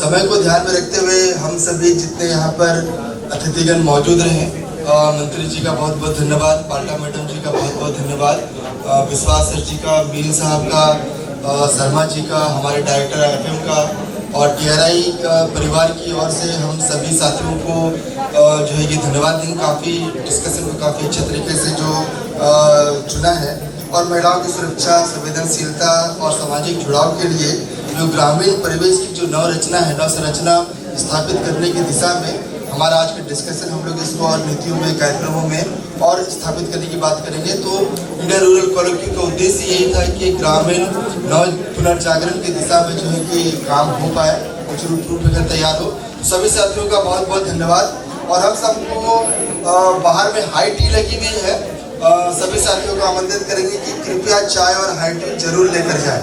दीदियों से भी बोलिए कि आप लोग जो है कि बाहर में चाय और नाश्ता का प्रबंध है, तो चाय और नाश्ता जरूर लेकर जाएं। तो बहुत बहुत धन्यवाद, थैंक यू।